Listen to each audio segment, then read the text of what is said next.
but I promise I'm repping the O to the dead. Ayy,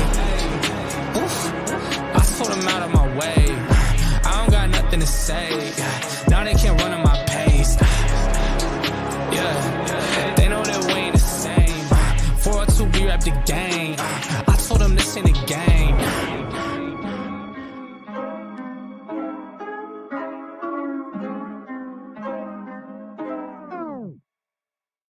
Oh, yo, what is poppin'? It's your boy FinState with CB83A coming to you for another banger. You already know what time it is. Shout out to everybody in the chat, everybody tuning in, whether you're on Twitter, whether you're on YouTube. Appreciate you pulling up to kick it with the kid for a little bit. Man, we got some guests pulling up. Shout out to the homie Raster who was in here first, man. He says fins up. And smash that like button. I appreciate you, Raster. I appreciate you, bro. We gotta go up. We gotta go up for the homie one time. Let's go, man. Let's get it.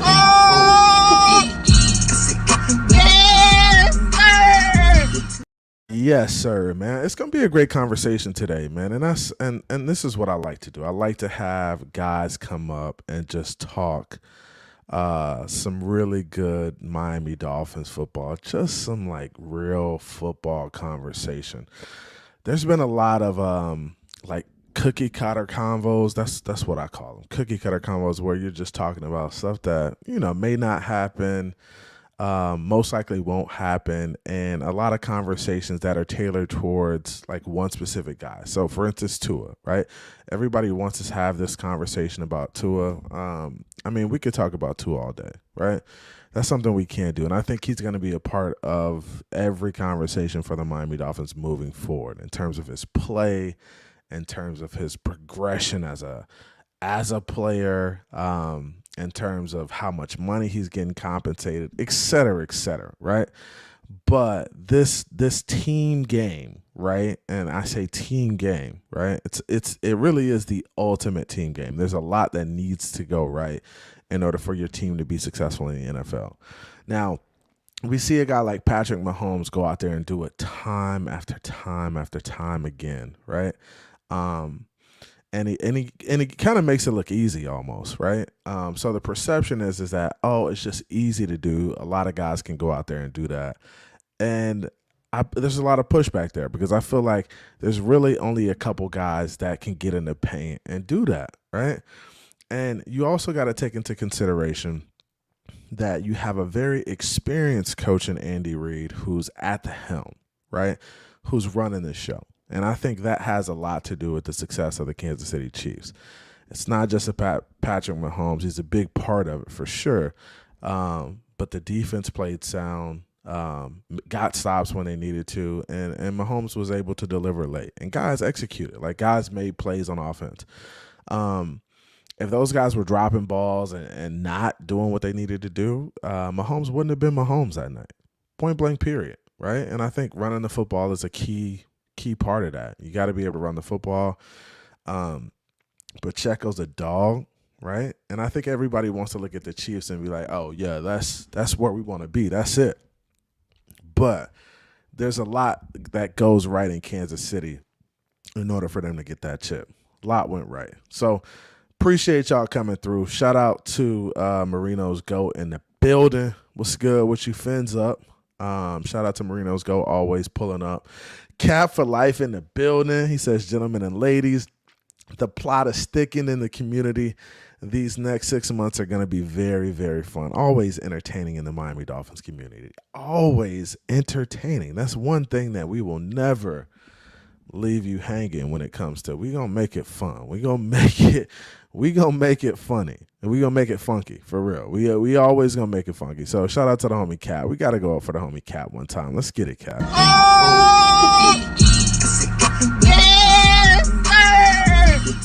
Yes, sir. Yes, sir. Man, who else we got in here? Let's go down.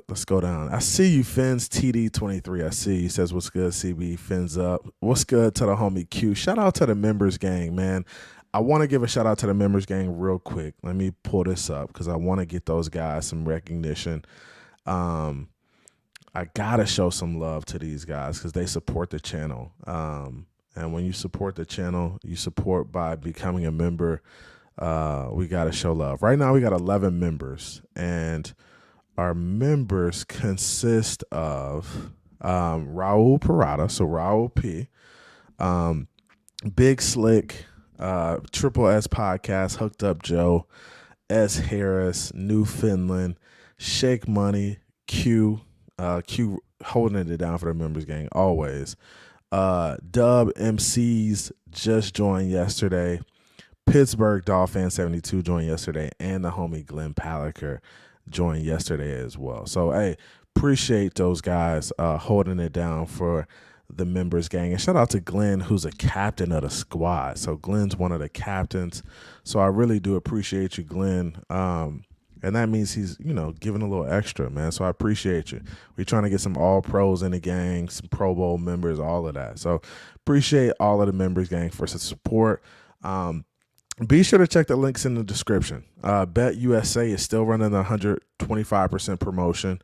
If you put $50 in, you get 125% of your money towards your bets.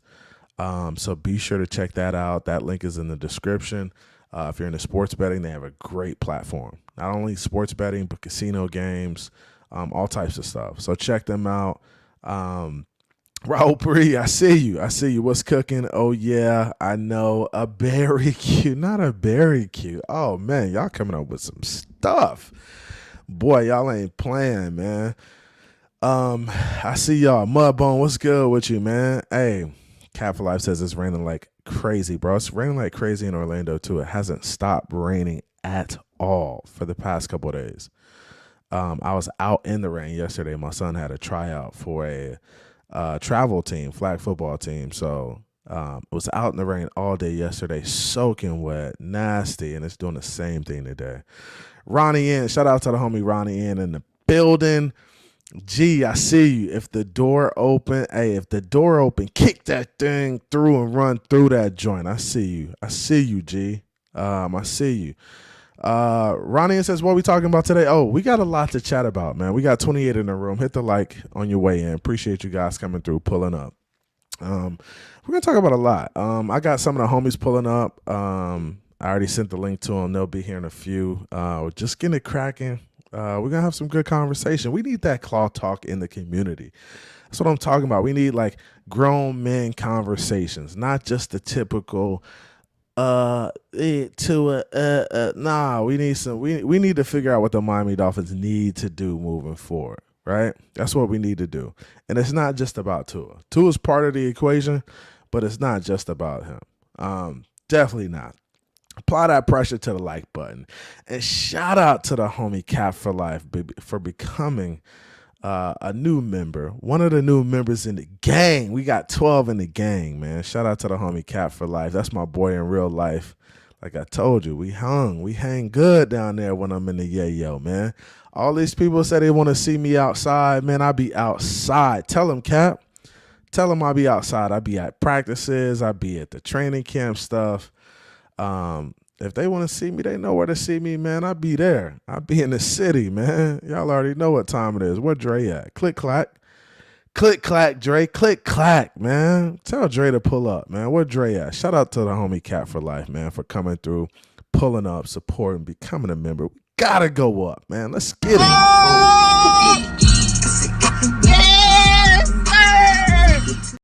Sir, shout out to the homie Cat for Life, man. You already know what time it is, man. You already know what time it is. Oh, I see y'all in here pulling up for real. I see y'all pulling up. Shout out to the homie Canes in the building. He says, salute CB83 and everyone. Shout out to the homie Canes, man. Canes the homie in real life. Raph, what's good? People flipping out about Barry Cunningham. Man, we know who Barry is, man. Barry a bot, man. Stop playing. Call him Barry Bot, man. That's all he do. He a clickbait connoisseur, man. Stop playing, man. You know what he on. He on the political stuff. He on this. He on that. He on waves, man. He on waves. That's all he do. He on waves, right? He not really a Dolphins fan. He wasn't really in them trenches, bro. He ain't been a Dolphins fan. He's a Cowboys, Patriots. He goes from team to team, just kind of bounces around, right? We already know what type of people, man. We know what that is, man. We can identify them dudes from a long ways away, right? And I've always gone at Barry, right? I'm cordial because I'm a respect what the man got going on. I ain't no hate, but I just know he not a real Dolphins fan. I know he wasn't really in them trenches. He wasn't really with us shooting in the gym.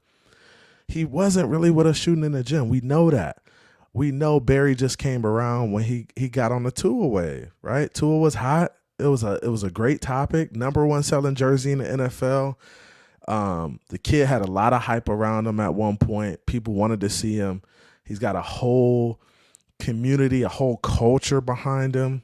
And that's what Barry was doing. He was riding that wave, man. And when people do that, you know, at some point you kind of get exposed. Like people are going to expose you eventually for who you really are, right? And he got on the Tua wave, and then he kind of flipped a switch and was like, oh, when, you know, that Christmas Day game, my whole perspective of Tua changed. And I was like, really, Barry? That one game, of course, he threw 3 picks. He looked just awful late in the game. Like he was spaced out, like he didn't understand what was going on, right?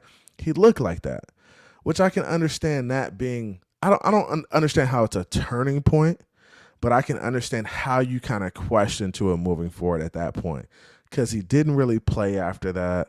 He kind of sat out for the rest of the season, and the next year, I mean, he comes back and plays well. So are you really, I mean, I don't know. These people be kind of, they be kind of funny to me, right? People move kind of funny, right?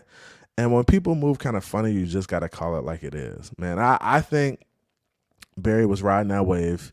I think he got enough of the Tuaneers, and he said, oh, shit, let me flip the switch and see if I can get some of the other side too, right?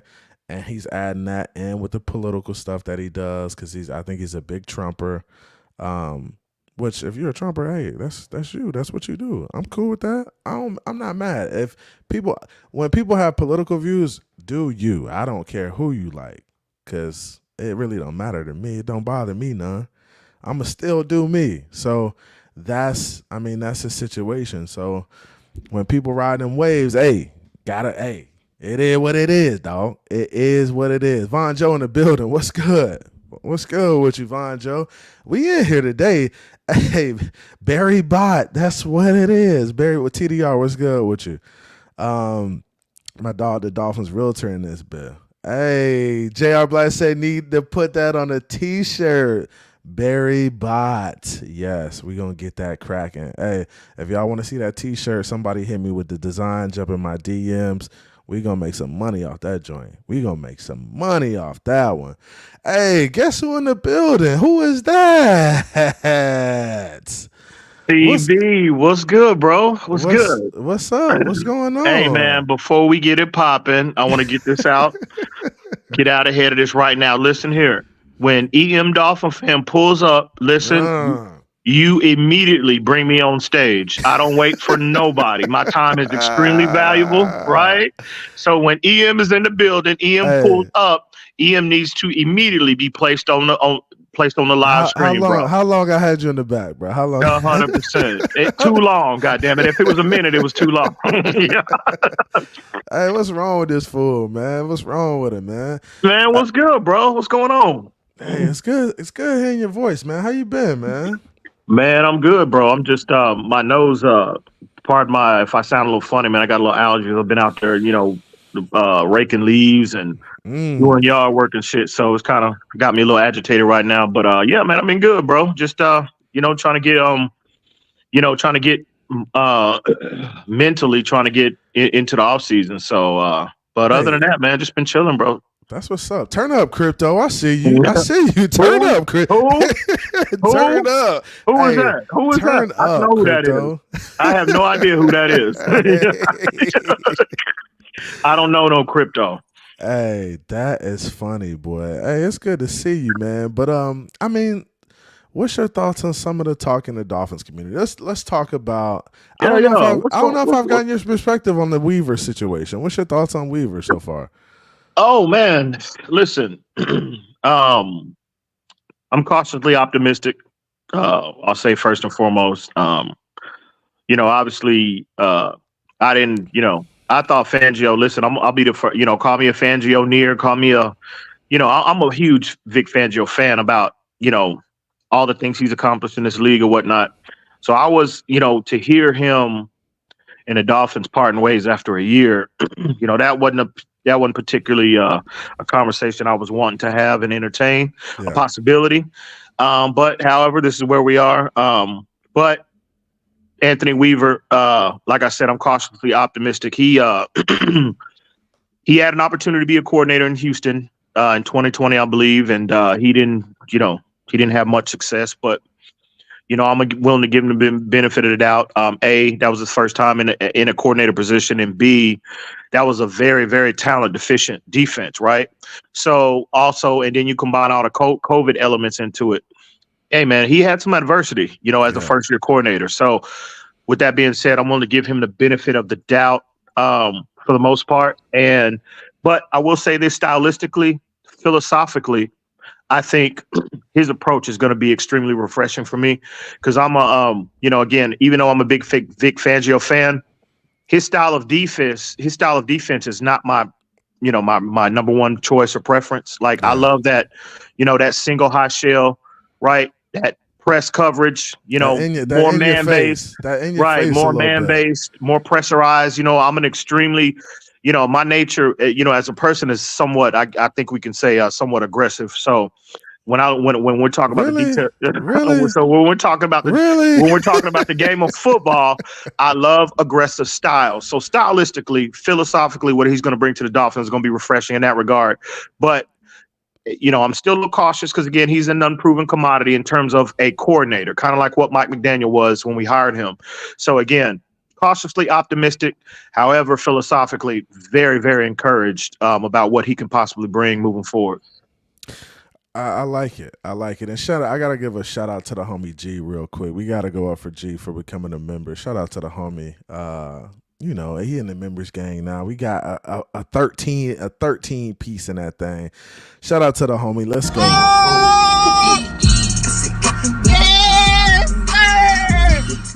I appreciate you, G. But yeah, man, I think you said some interesting things. I think he's a unproven play caller. And I think, like I said, play calling in the NFL is difficult from a defensive standpoint and from an offensive standpoint. It's difficult to do. I hope Mike McDaniels has a grasp on what he feels he can be as a play caller.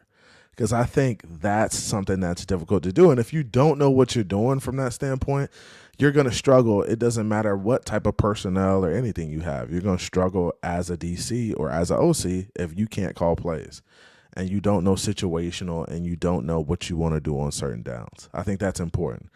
So from that standpoint, he's unproven, right? Didn't really have the personnel, like you said, in Houston, but coming to Miami, he's going to have an opportunity to have some great guys, right? And he's going to be able to bring some guys in, right? Hopefully Chris Greer and him are collaborating, having the conversations about the personnel he needs, right, for us to be successful defensively. And I think that's happening. And I think that relationship will be one that is easier for the Miami Dolphins with a guy like Anthony Weaver versus a guy like having Vic Fangio, right? Because Vic Fangio seemed like he was a little bit stubborn, didn't play Cam Smith, stuff like that. So that's a problem, right? And man, the homie Lou, I don't want to keep him in the back too long. So let me go ahead and bring him up. Shout out to the homie Lewis in the building. What's good with you, man? Who was that? Who was that?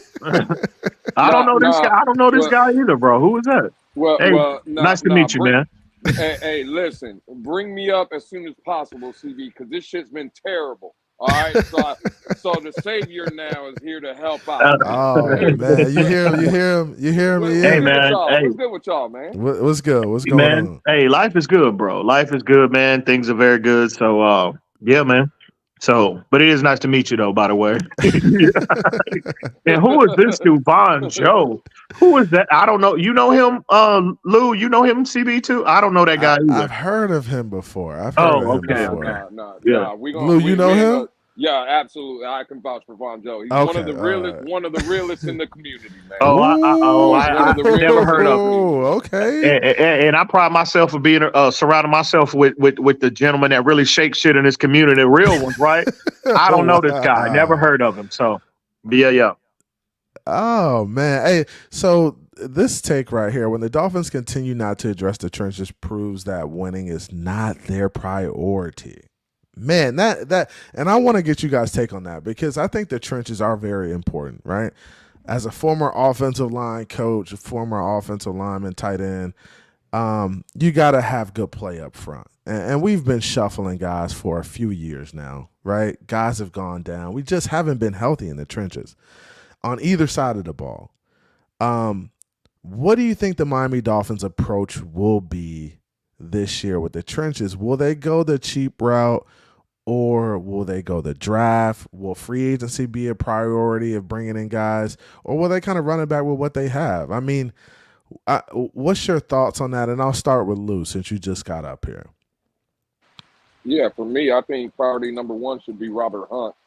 I'm looking to get that deal done because when I look at it, you already signed Austin Jackson. That's your right tackle for the future. Go get the right side at least taken care of. I think Robert Hunt, we always talk about, has Tua done enough to get a contract from Miami? And I would say yes, right? Well, I look at Robert Hunt as the same kind of guy. He's done enough to earn a contract. So I think we solidify that. That, at least for me, that would be move number one. And then in the draft, yeah, I'm heavy, not going too much into it. But I think this draft specifically is really, really good with offensive linemen. And again, without feelings, right, CB and EM, Tua's going to be here, right? Whether people like it or not, Tua's going to be here. So go solidify, put a wall in front of this man, because we've seen when Tua has time in the pocket and he's standing upright, more than likely he's carving the defense up, right? Now, again, is he going to have some bad performances here and there? There's going to be throws that we all want back. I don't think that's a Tua problem. I think that's a quarterback problem in general, right? No one's perfect. Damn, you sound like me. Damn, you sound like me, dog. I'm taking the approach of what I've seen Cincinnati do with Joe Burrow. Obviously, the situation Brock Purdy went in with the 49ers. Patrick Mahomes the same way. He's the greatest quarterback my eyes have ever laid eyes on, right? But every year they're doing a good job of building a wall in front of them. And I think that's what the Miami Dolphin approach should be with Tua. If you're going to make, well, and again, it's not a Tua thing. Well, whoever the quarterback is for the Miami Dolphins, I think it's been long enough. Trench play's definitely been a problem. So, yes, I think I go heavy in the draft, free agency, however you want to do it. Go get a wall and build. I'm tired of the Dolphins, CB, and I'll end it with this. We're always building usually from back to front. And I think I'm old enough. I think a lot of us here are old enough. You don't win like that. It starts with the trenches, offensive line, defensive line. You work from the front to the back. And I think that's where Miami, years past, we've always, go get this corner. What are we doing at safety? Nah, go get the trenches, build up front, dominate up front, both lines of the scrimmage. And, for me, that's where I'm at, CD.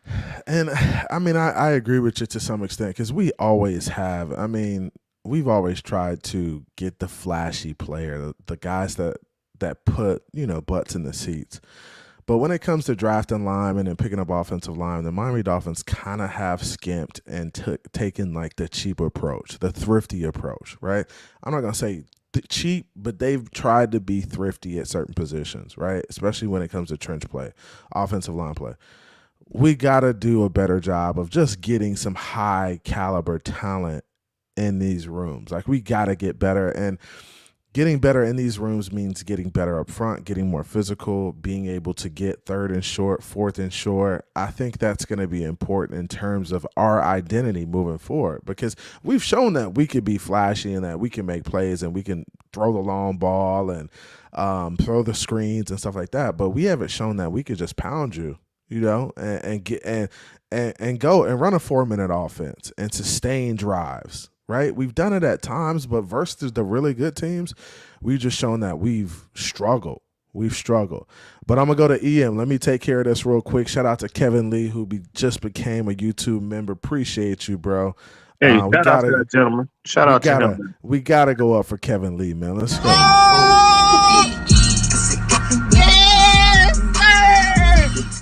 Appreciate you, Kevin Lee, who becomes another member. Shout out to the homie Shake Money with There we the go. $5 donation. Shout out to that young man right there. Salute Hey, to the why he homie. get so much love, dog? Why Always Shake get so much love and respect to that gentleman right there.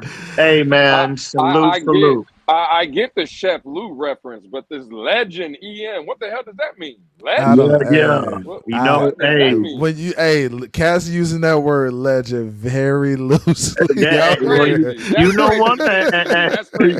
They only use, last time I checked, they only using that name. They only using that term legend with one name, EM Dolphin fan. Goddamn it. That's all I know. I heard. Shout out to that young man. I heard CB83 was the best of the nation. That's what I heard. The best of the nation. Supposed to be number one right now. Right now, Hey, I hear. That's real cute. That is real cute. I hear a lot of loose words in this community, like legend, like stratosphere. I hear a lot of stratosphere is a great. I love that one. I love that one, boy. Stratosphere. Omar was scared to invite your boy on there. What happened, dog? He was scared to invite your boy on there. I would have gave him some help. I would have killed TD for him real quick. It would have been that's easy work for a guy like me. I do that on the weekly. Easy work. Hey man, I don't know what happened there, but man, I tell you, Omar, man, boy, he had a rough day. He had a tough day. Hey, that's a good segue. That's a really good segue. I didn't really get y'all thoughts on the little situation with Omar TD, but Ian, what was your thoughts on the situation they had going over there? Hey man, listen. First off, I've been listening to Omar Kelly for a minute, so I'm since 2010-ish. So I'm an Omar Kelly fan, right? Respect Omar, respect everything he brings to the community over the years. With that being said, when first off, I thought it was a very good approach of their platform to really kind of implement that segment into what they're doing, incorporate that segment into what they're doing. Trying to bring spotlight, shine to all the different Dolphin YouTubers, Twitter personalities, etc. People that are here grinding every day, to bring the fan base the best quality content that they possibly can. So shout out to those two gentlemen for wanting to, again, to shed a little light on those individuals that might not be as big as them. So some are bigger, some are not, but salute to them. But with that being said, Omar had a tough day, bro. He had a tough day. And listen, hey, TD, I don't know Barry Cunningham from a can of paint. Don't care to know him from a can of paint. But TD specifically, I think, we all know, I know TD probably better than anybody in this community. So when TD, and again, I hadn't spoken to TD in a while, but I can just envision him, right, eager to get on a platform, Eager, huh? To get on a platform and, wanting to engage with Omar Kelly, because, I've seen their exchanges back and forth over the years, a few times. So I think TD was game. And he was, you got to give credit where credit is due. Gamemanship was there. It was there. He pulled up, right? He pulled up in his backyard, and he seemed like the more prepared individual on that day. He got the best of Omar, in my opinion, which is very surprising. Because, Omar, you're a journalist. He's a journalist. His job is to be prepared and to be, have all the ammunition he possibly can to validate whatever topics or issues that are being debated upon, right? Yeah. But he just didn't look like there was a lack of willingness to engage with TD when TD started to really kind of turn up and amp things up a little bit. So with that being said, first off, I was very surprised to see that happen because, to your point, TD is light work. We know that. I've been killing TD since 2019. That would never happen with me. That will let me say that real quick. Let me get that out the way. I gotta mention that to TD right when I there see him. would never happen on my watch. But with that being said, I'm very surprised to see how Omar. It's like there was a lack of willingness to engage with TD, but. Now, EM, I've seen TD body you before. I've seen it happen before. It's Sunday. This is the Lord's Day now. You sit up here lying on the Lord's Day. Don't do that. Don't you dare do that. Don't you dare do that. Don't you dare do that. This is Sunday. I might have to run that link to TD and see what time and see if he out of church and see if he could jump on here real quick. Man, you do what you do, but that would never happen on my watch, right? So, but back to the conversation with him and him, Barry, Pupar, and Omar. It was a good show. It was like very engaging show, and I thought it was good. It was just a lot of, I was very surprised to see Omar get owned like that by TD Foolish Talk. That was just, what I took from that for the most part. That was the most surprising aspect of that whole show, bro. But it was a good show, with that being said. Yeah, good show, solid show. Lou, what's your take on it, man? I mean, I think Ian was spot on. When you just watch the show, and shout out to Alan and Omar, right? Like, I think for me watching it, you could tell that TD, at least from the YouTube game, right? From the YouTube perspective and kind of like the debate shows, right? We all remember back in the day when TD kind of started some of the casting characters, EM included, that were mainstays on those shows, right? In the debate format. Who? Well, yeah.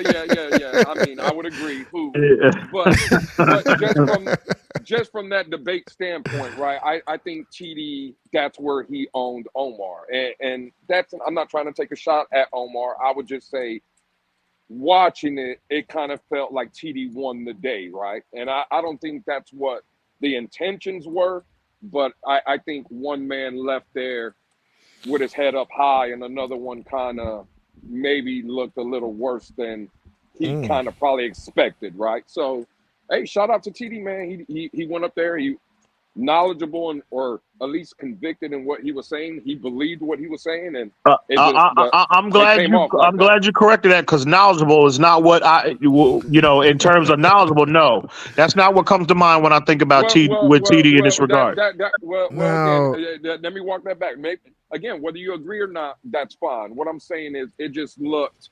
There was one guy when they were speaking. It looked convicted. He was convicted in what he was saying than the other guy, right? Yeah. So it just is what it is. I would say TD won that day. Yeah, and I mean, that's just my thoughts. And I kind of agree with you guys. I think Omar needed some help up there, to be completely honest with you. I think he needed some help. I think Allen just kind of sat back, and Barry was kind of stacking on the Tua hate, which is normal for guys like, Barry and TD. And like I said, TD and Barry kind of talk about Tua hate all day, every day. So I mean, they're a hater too. He's somewhat of a he low key with it. Hater. He low key with it, but he's a hater nonetheless, bro. Yeah. So Omar could have used me up there as like some assistance, because I would have shut the Barry and the low TD stuff down, because that's what I do. Who? Who you talking? No, I'm saying you said Omar needed who? He could have used me up there. He could have used me. Okay. I don't know who that is. He could have used me.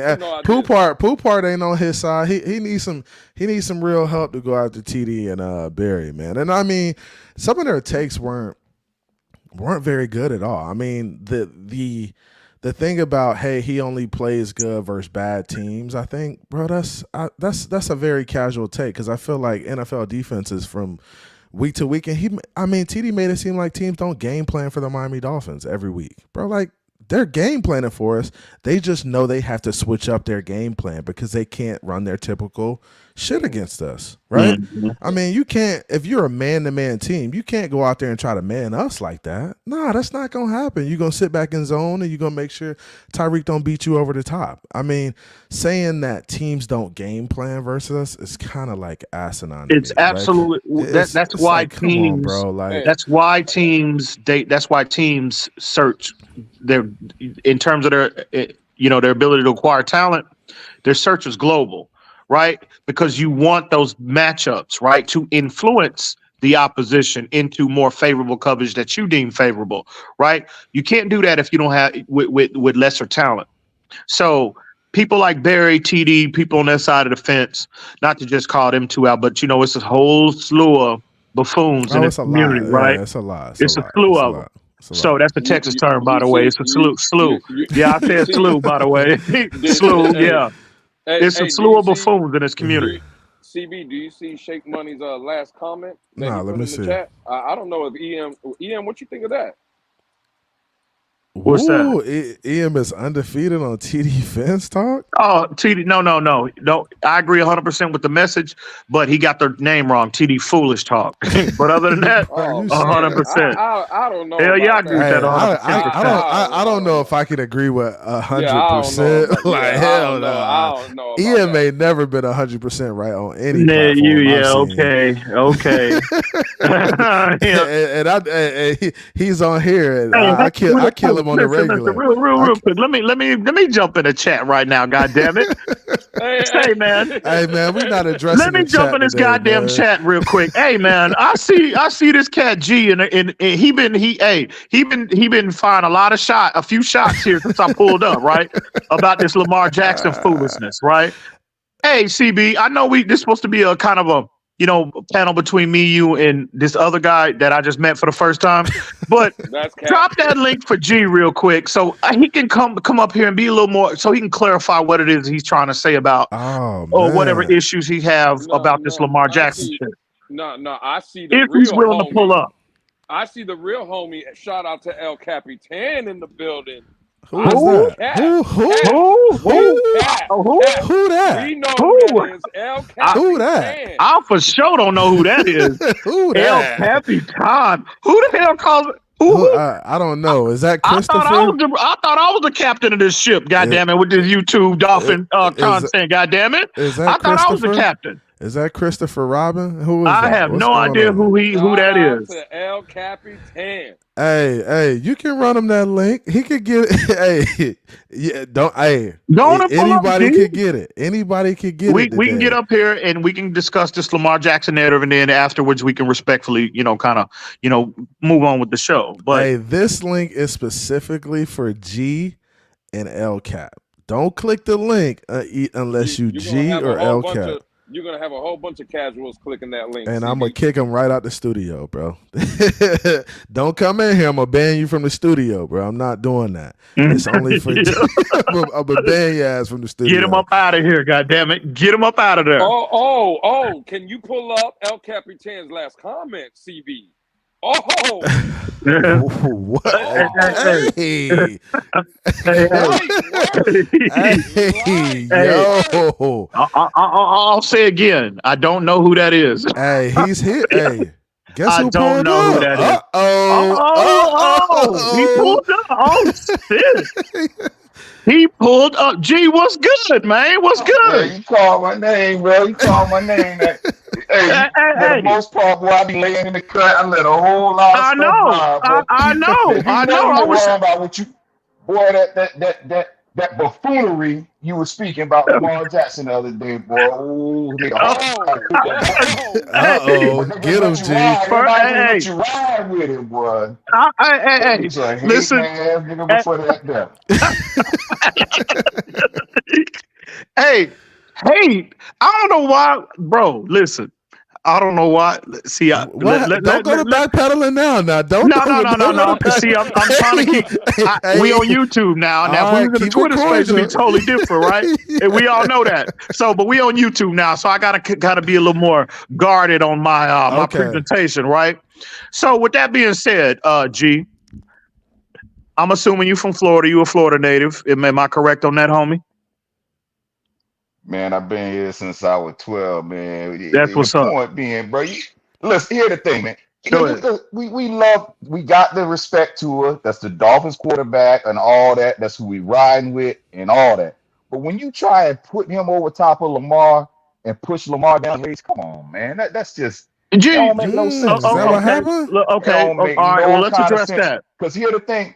Even with the argument, you try to put out there talking about Lamar's two playoff wins in 6 seasons. All right, 2 about 4 seasons. That was Lewis. That was Lou. Lou said that. He got to win a playoff game this year coming and the year after that, back to back, just to get to where Lamar is with 2 playoff wins in 6 years. I don't get it, man. It's levels to this shit. Lamar is an MVP player. Lamar's an MVP, right? 2-time MVP. That hadn't thrown for 4,000 yards. Last time I checked, the goddamn MVP award is a quarterback-centric award. And to my knowledge, right, again, and I don't, and especially in a passing era, it'd be one thing if we were playing in the 80s, 70s, or whatnot. But in a passing era, this guy that y'all, right, want to bang the table for, want to go so hard in the paint over, right? It don't check, bro. He hasn't thrown for 4,000 yards in a season. That's not concerning to y'all.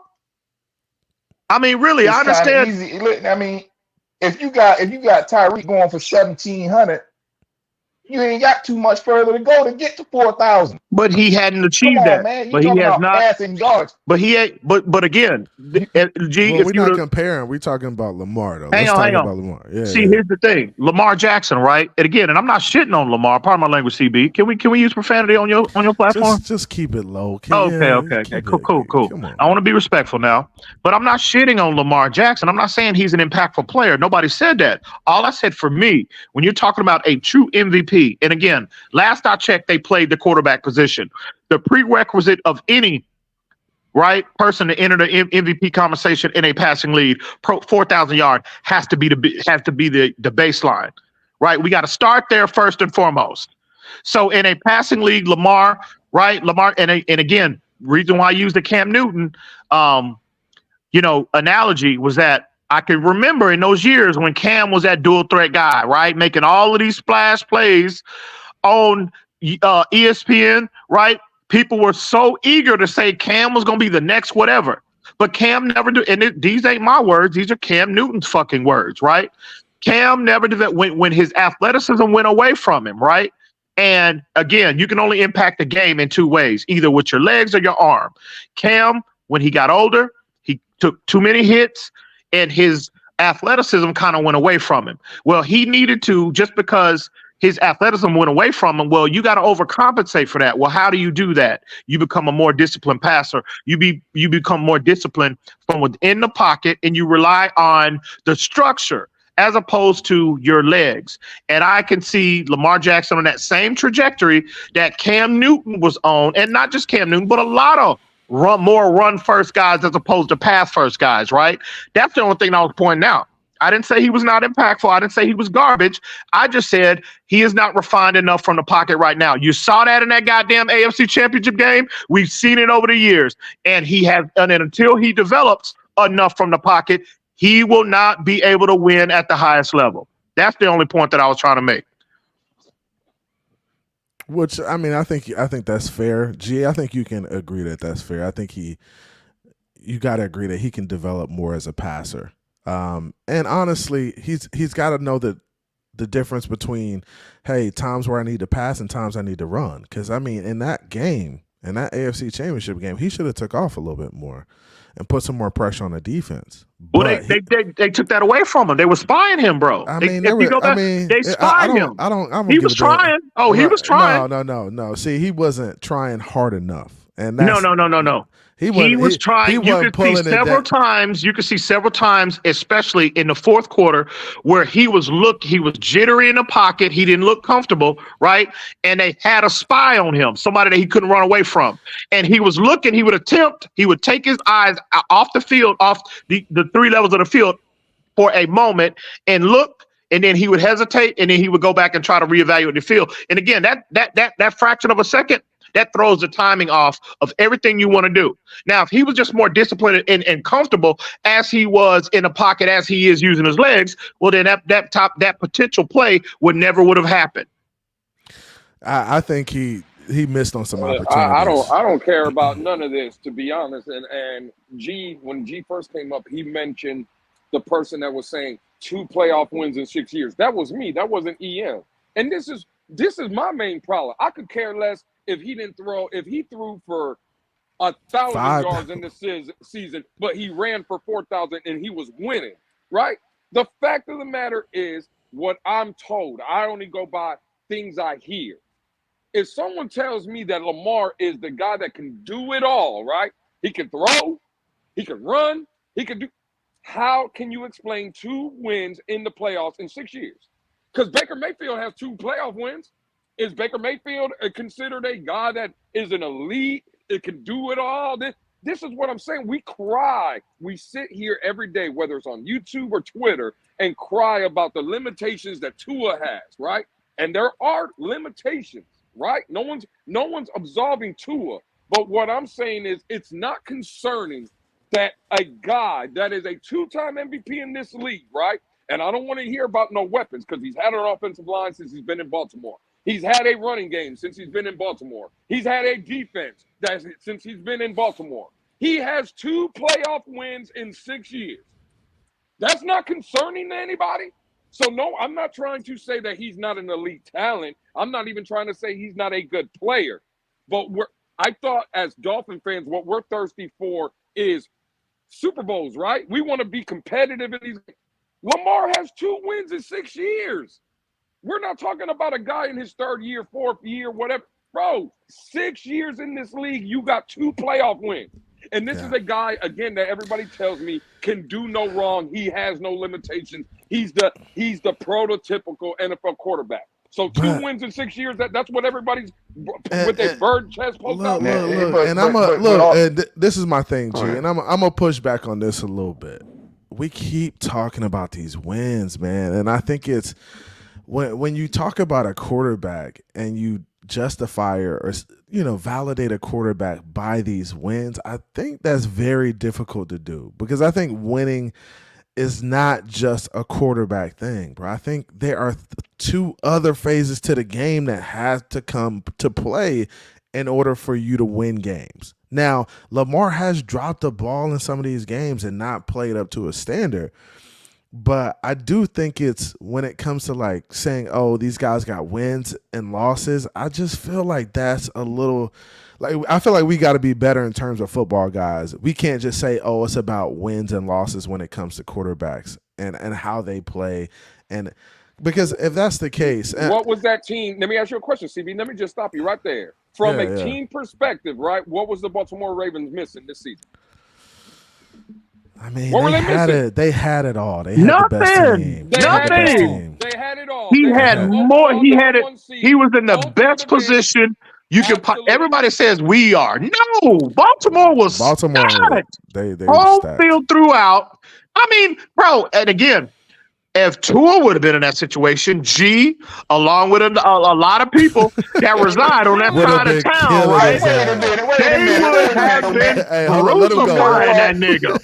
Here go. You know that. Again, I know that. Go ahead, G. Let G rock. We was in position. All we had to do was beat Tennessee. But G, let's talk about Lamar. And everybody would have had to come to Hard Rock for the playoffs instead of us having to go to Siberia in the cold. You see what I'm saying? What Tennessee Titans? Man, we marked that game off at the beginning of the season as a homecoming game. The Titans and the Carolina Panthers, we already knew we were going to win them games, man. So, G, let me ask you this. Like, hang on real quick. Question for you guys real quick. Did the Ravens have a better roster than the Miami Dolphins down the stretch? Oh, 1 through 53? 1 through 53? 1 through 53, yes. Absolutely. They balanced out. Because of the injuries, though. Yeah, that's because of the injuries. Exactly. And then on top of that, they look at, like, again, we're very top heavy, but you look at the overall depth from these teams. People don't consider that. You got to factor that into the equation, too, when you're comparing talent for talent. Mm-hmm. So, but again, people that reside on that side of town, right? Like KP, like G, a lot of these, You less know than. what? You need to stop that, man. Hang on. Boy, you need to stop that. You need to stop that. Because listen, Hey, I was so upset about when that shit went down with Flores. But what I've seen is McDaniels, as far as play calling and having people open, is a genius. That man knows how to create separation on that offense that is out of this world. It's unheard of. This is what makes me mad about Tua. If his mind was in it a little bit more, he would see them dudes wide open, man. It's meat left on the bones. It's games we could have won if his decision-making was better with placing the football. And I feel like you let him off the hook when we try and blame this and blame that. No, you're not. But see, but listen, there's a lot of truth to what you just said. Mm-hmm. Like, and again, I'm keeping it about me, about me and you right now, in the debate game, right? When we're talking about to what you just said, I don't know how long you've been around, but I'm assuming you've been around for a minute, right? You got receipts on everybody, right? On what their projections were, what they've said on this day or that day. I'm assuming you've been around for a while. When have you ever seen me, and I can't speak for other grown men, I never attempt to do that, but for me, when have you ever heard me when it's warranted now, right? When Tua deserves criticism, when have you ever seen me shy or a little reluctant to do that? When have you ever seen me do that? Exactly. It never happens. It never happens. Okay, I appreciate that because you kept it 1,000. Hey, salute to you because a lot of niggas in the community, they won't keep it 1,000. So salute to you.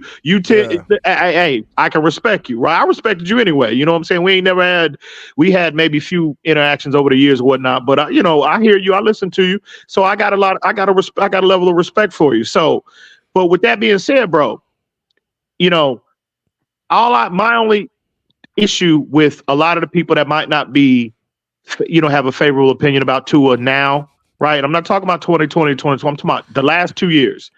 Man, just keep it. You cannot deny the growth, the level of growth that we've gotten from him. And for people to say that it's all about 100% the talent level, it's Tyreek Hill that's making him, that's just an ignorant football perspective to take with this player. And I think it's greatly influenced by people's personal feelings about the player, as opposed to keeping it up about the man, as opposed to keeping it about the player, in my opinion.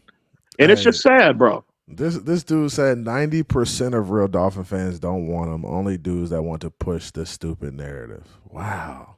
90%? That's wild, man. I mean, these people jumping in this chat be saying some wild stuff. So 90% of Dolphin fans don't want Tua Tagovailoa as the quarterback? Man, sit your dumb ass down and shut up. Come on, dog. We can't do that. Listen, I think it's it may not be 90, but it's close. It's damn. I think it's, bro. It's up there. I can't you really. think it's up there to where 75% of Dolphin fans don't want Tua Tagovailoa as the quarterback? I think it's more 60-40, but yeah, I think that number is high, extremely high, bro. Wow. Yeah, I do. That's wild. And I mean, we can have these Tua conversations all day. G, I appreciate you coming up. I dropped a link for you. You came up and body EM real quick. It did take you long. It did take you long, G. Hey, say G, salute to you, man. Hey, respect.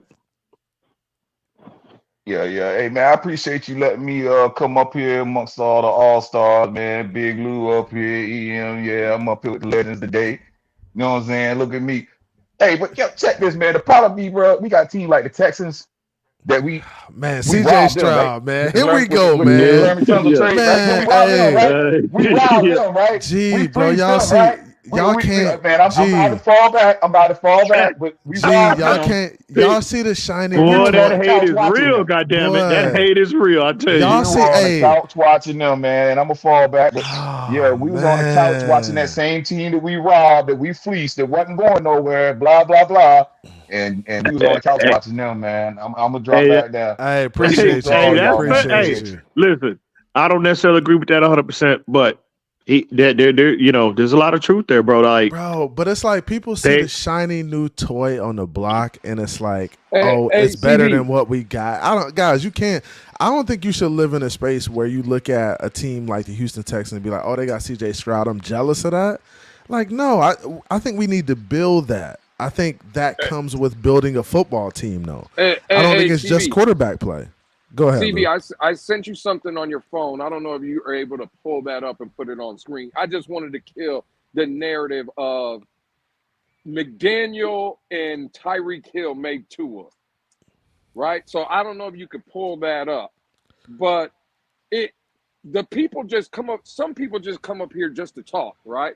And again, I'm not saying G or anybody in specific. I just think there's a lot of people that they like to hear their own voices, right? And because the narrative is, well, without Tyreek Hill, Tua would have a losing record, and he wouldn't be able to throw this, and he wouldn't be able to do. Look what I just sent you, CB. The numbers don't lie, right? And that's what everybody tells me. Forget about what your eyes show you, right? Everybody tells me it's analytical now. You got to look at what the numbers dictate what they tell you. Well, throw that if you're able to, CB. But Lou, I'm gonna throw that up, Lou. But see, Lou, CB, but Lou, I'm gonna throw that up. That.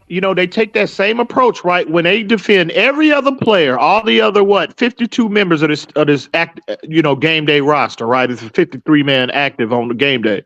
The other 52 players, they do that same thing when they're in a debate and trying to validate their point.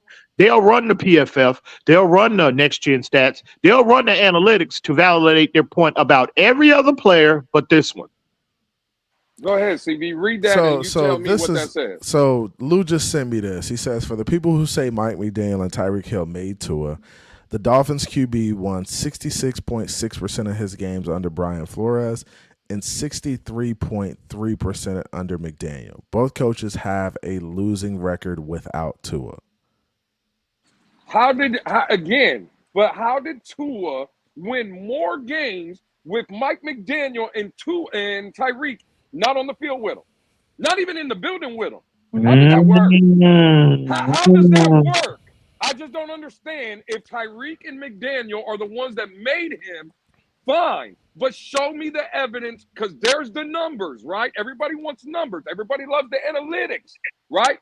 How did the kid win more when Tyreek Hill and McDaniel was not in the building? Mm-hmm. But see, everybody carries Tua, though. That's the narrative. Everybody, first it was the defense, right, with Brian Flores. Oh, well, he basically had tomato cans thrown into tomato cans in his first 2 years, right?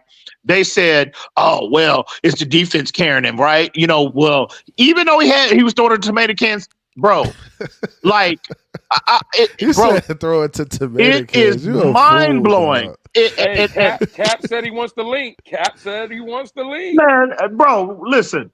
Hey, we got you see this trio up here. You heard G say I'm up here with the All-Stars. Cap, prove yourself worthy first, goddammit. Prove yourself worthy first and foremost. Then we'll entertain letting you up. But these are the motherfuckers who really shaking shit. Should we let Cap jump off the porch and run with the big dogs? No, hell no. He got a ton of more work to do. He got so much more work to do. Hell no. Fuck out of here. I say bring the homie up. I don't even know who that is, goddammit. Cap Captain or what, goddammit? Hey, bro, this is funny. You know what?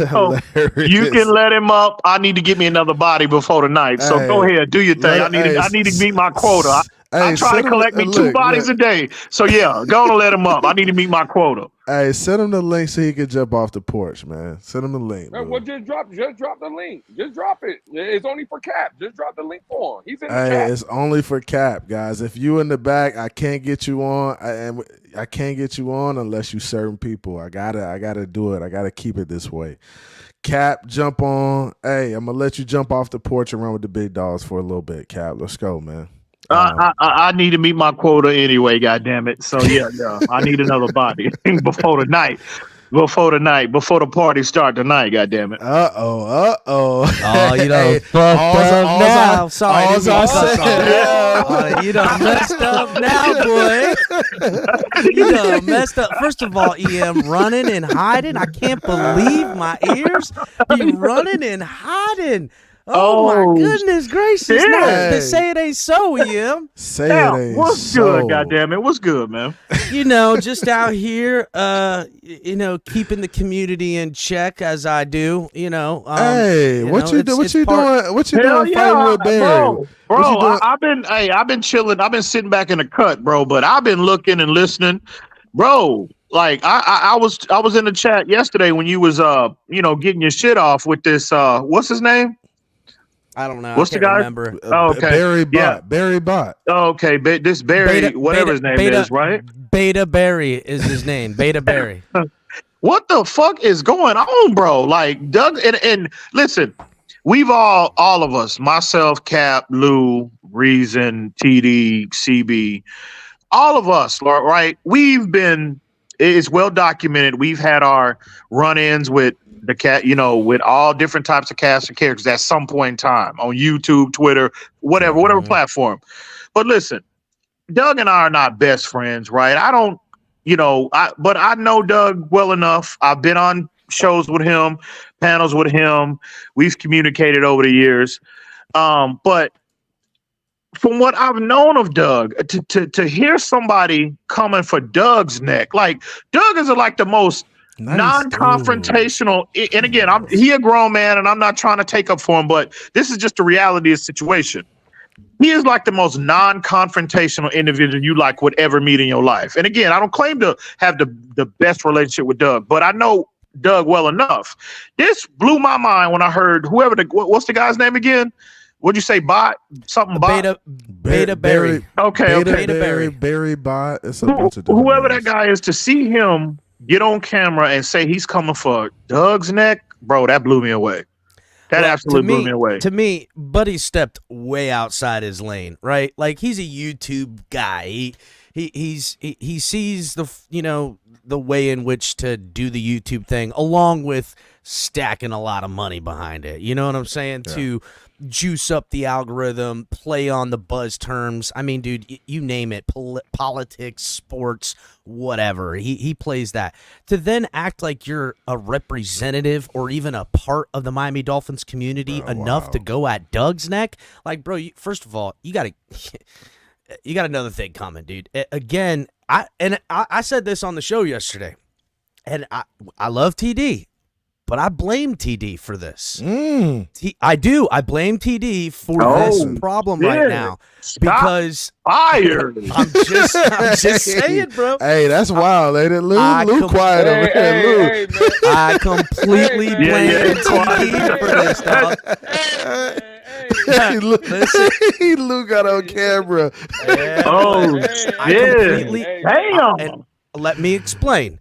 TD been dragging this guy around. He's now feeling himself. He thinking he Mr. Cool and stuff. And then he's a part of debates. You know, TD. I mean, let's say, TD did drag him to Omar, and that's right. That's and you know, and let's call it for what it is. TD owned the room, as of course we kind of, and now Barry's like, I'm on the TD, so now he think he can spin it up with the rest of us, and he got this man thinking outside his mind. Every other word comes out of his mouth is me and TD this, me and TD that. We. I'm like, oh, okay. I see the game that's played. I know how this movie ends, bro. Yeah, he think he can go at Doug because he think TD gonna stand up for him in this mess. Meanwhile, TD nowhere to be found on Barry's side of the argument, while the community at large is straight dogpiling this guy, and deservedly so, dude. Hey, TD with Dan Mitchell and the other buddy eat dinner. Yeah. TD with the Jets, dude. TD with the Jets and the Bills, dude. Yeah. Left Barry ass hanging, boy. Hey, I already listen. I already know what TD's strategy gonna be, right? Again, I know TD better than anybody. I know what his strategy gonna be. TD ain't trying to get in the middle of this, right? TD ain't involved. At least publicly, he ain't trying to get in the middle of this, bro. Yeah, he ain't gonna do that. No. Listen, not for nothing, but listen, I've been doing this a little bit, but you guys kind of know my niche in this, and it is all about that smoke. Me and the tailgate at large. Nobody gonna be out here, fisticuffs in this community on any of these platforms and not have to come see us first. That's just how we rock. And he's out here lobbing rocks in Doug's direction. Doug's an untouchable because the community says so. And Doofus is like Barry going around trying to act like he's going to big dog the jail. He going to big dog the jailhouse yard. I don't think so. Well, I got one. Let me offer just a smidgen of pushback, Cap. No. Let's be clear. Listen, no shade at Doug, nothing but respect for Doug. But ain't nobody, goddamn it, untouchable. Ain't nobody. No, when it's warranted. Oh, there ain't no. Let's not put that out there. I agree with you in this. I agree with you in the premise that everybody can catch the smoke, right? Yeah. And I also understand why Barry. 100%. I also understand why Barry went after Doug. I understand that he thought that was the play he needed to make, where he's at in his growth and the YouTube thing. Now he's all feeling himself, bro. He's feeling himself, because he's that's TD's fault.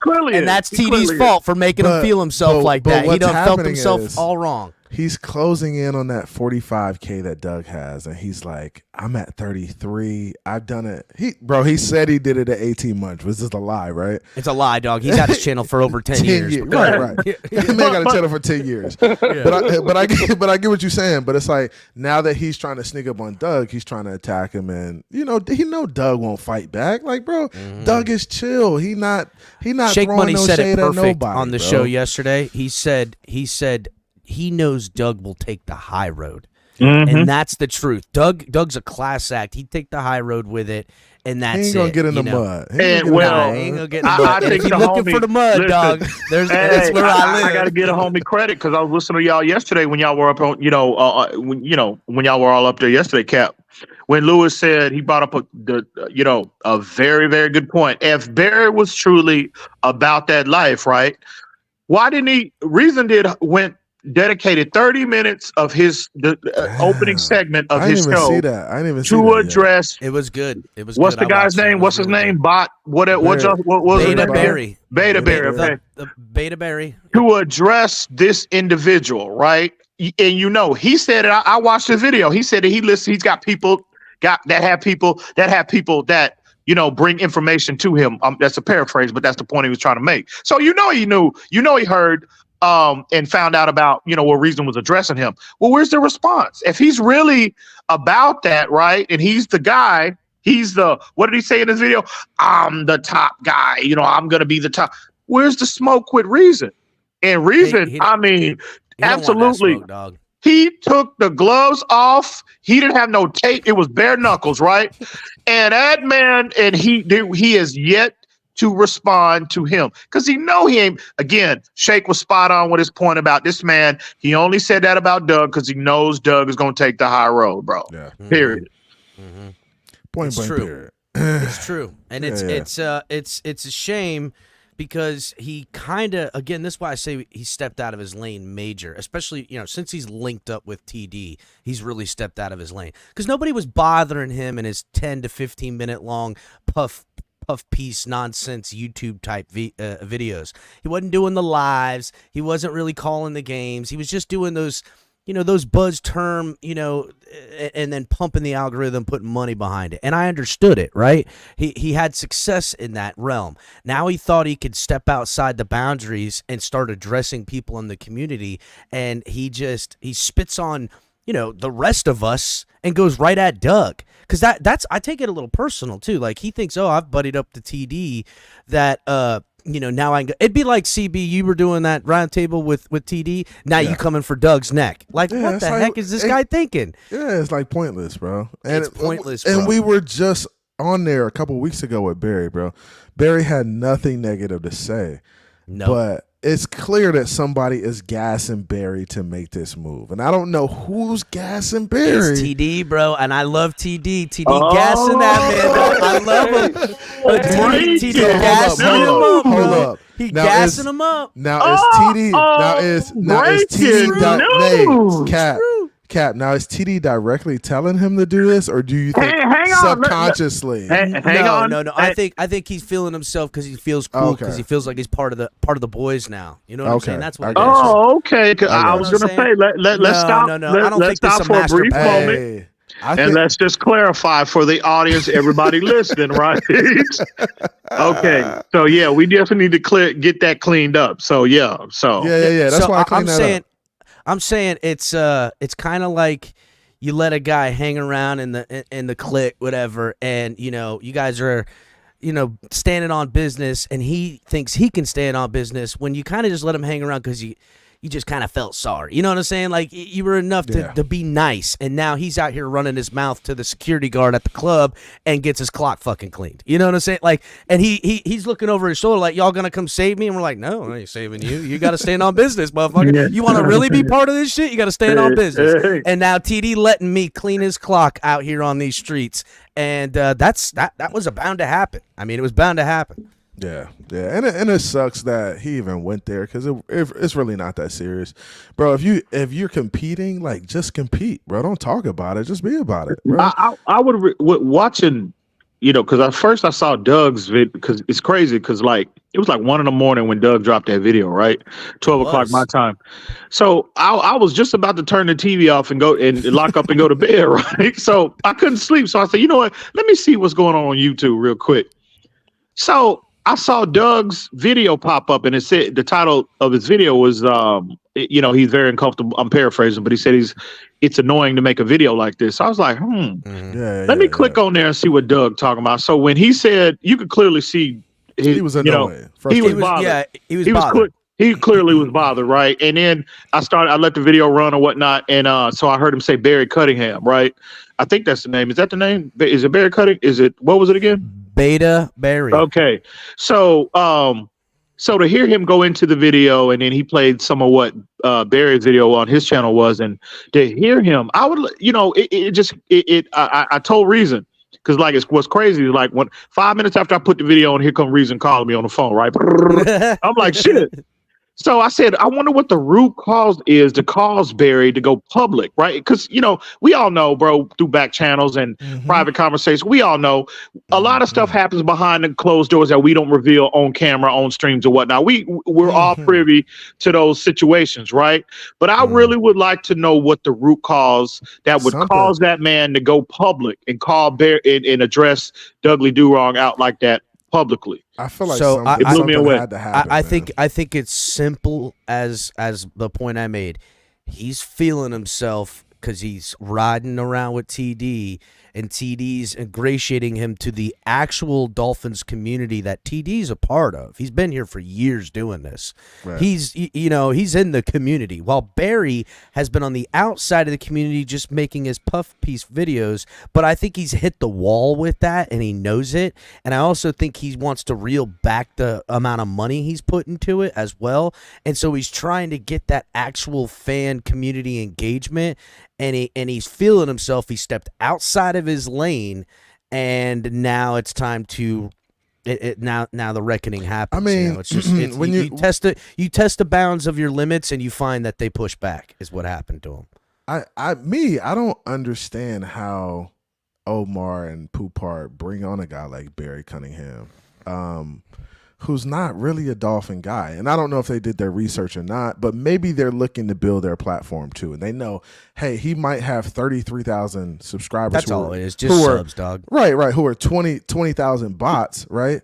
But it's going to bring... It may bring traction to them, right? And so that's what I think. That's why they bring a guy like him on. But he's not a football guy. He don't really know. He don't really know ball like that. Don't know ball. Hey, Cap Blue. If I'm CB, I'm feeling some type of. I'm tight.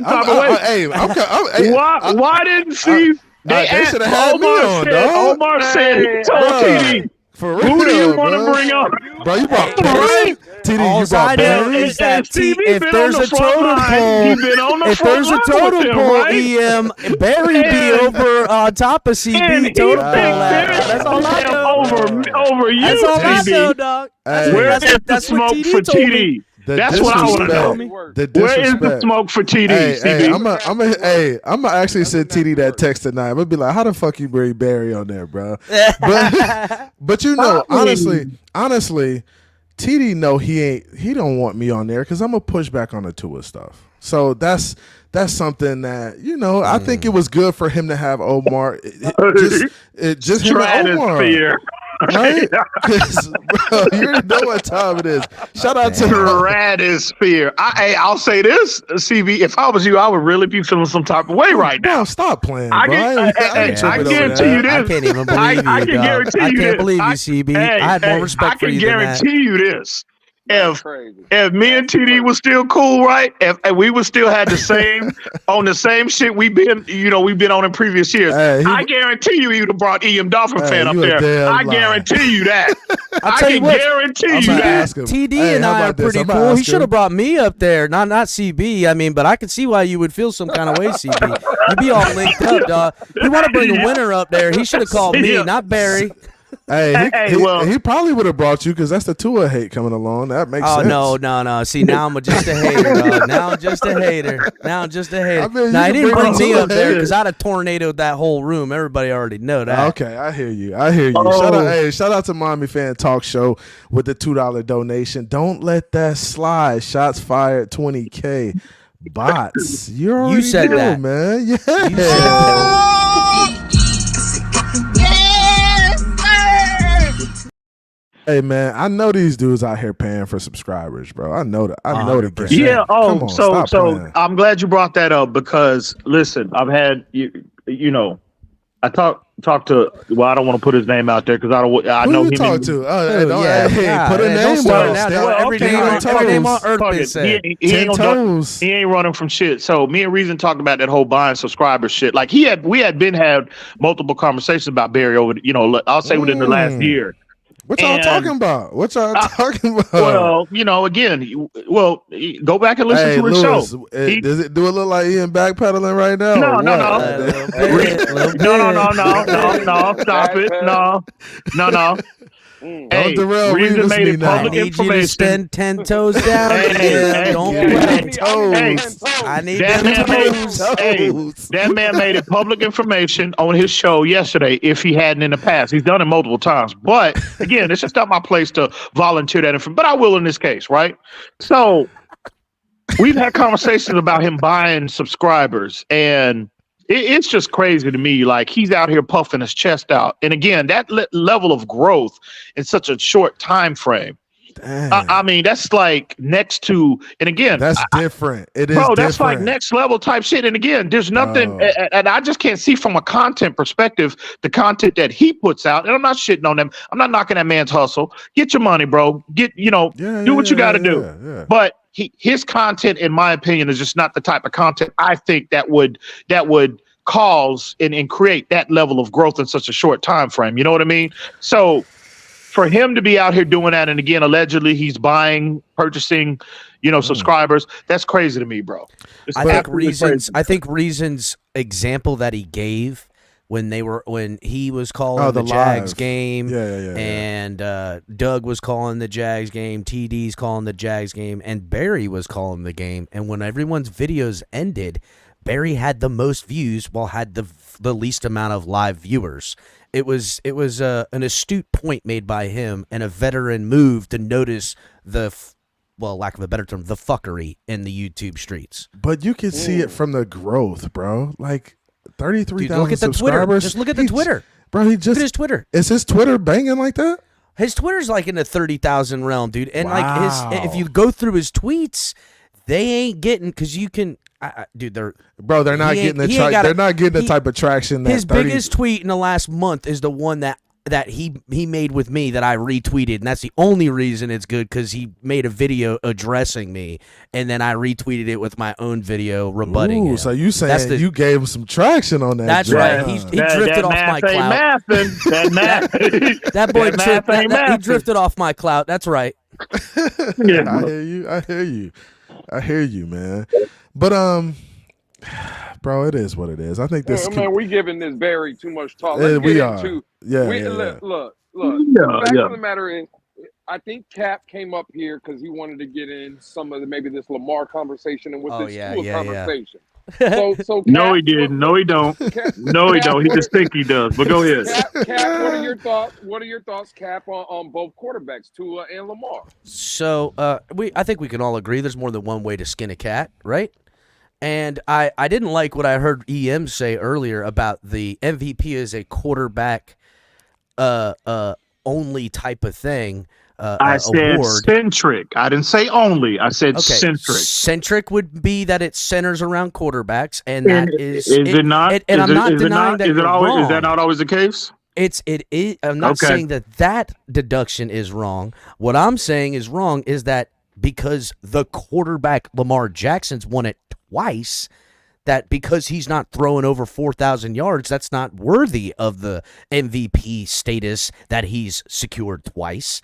And I mean, this year in particularly, there was both times it was no doubt that he was. Now I get that it's his legs that push him over the edge at his position, but I don't care if what's the case. And Lou, you said something as well about the wins and stuff.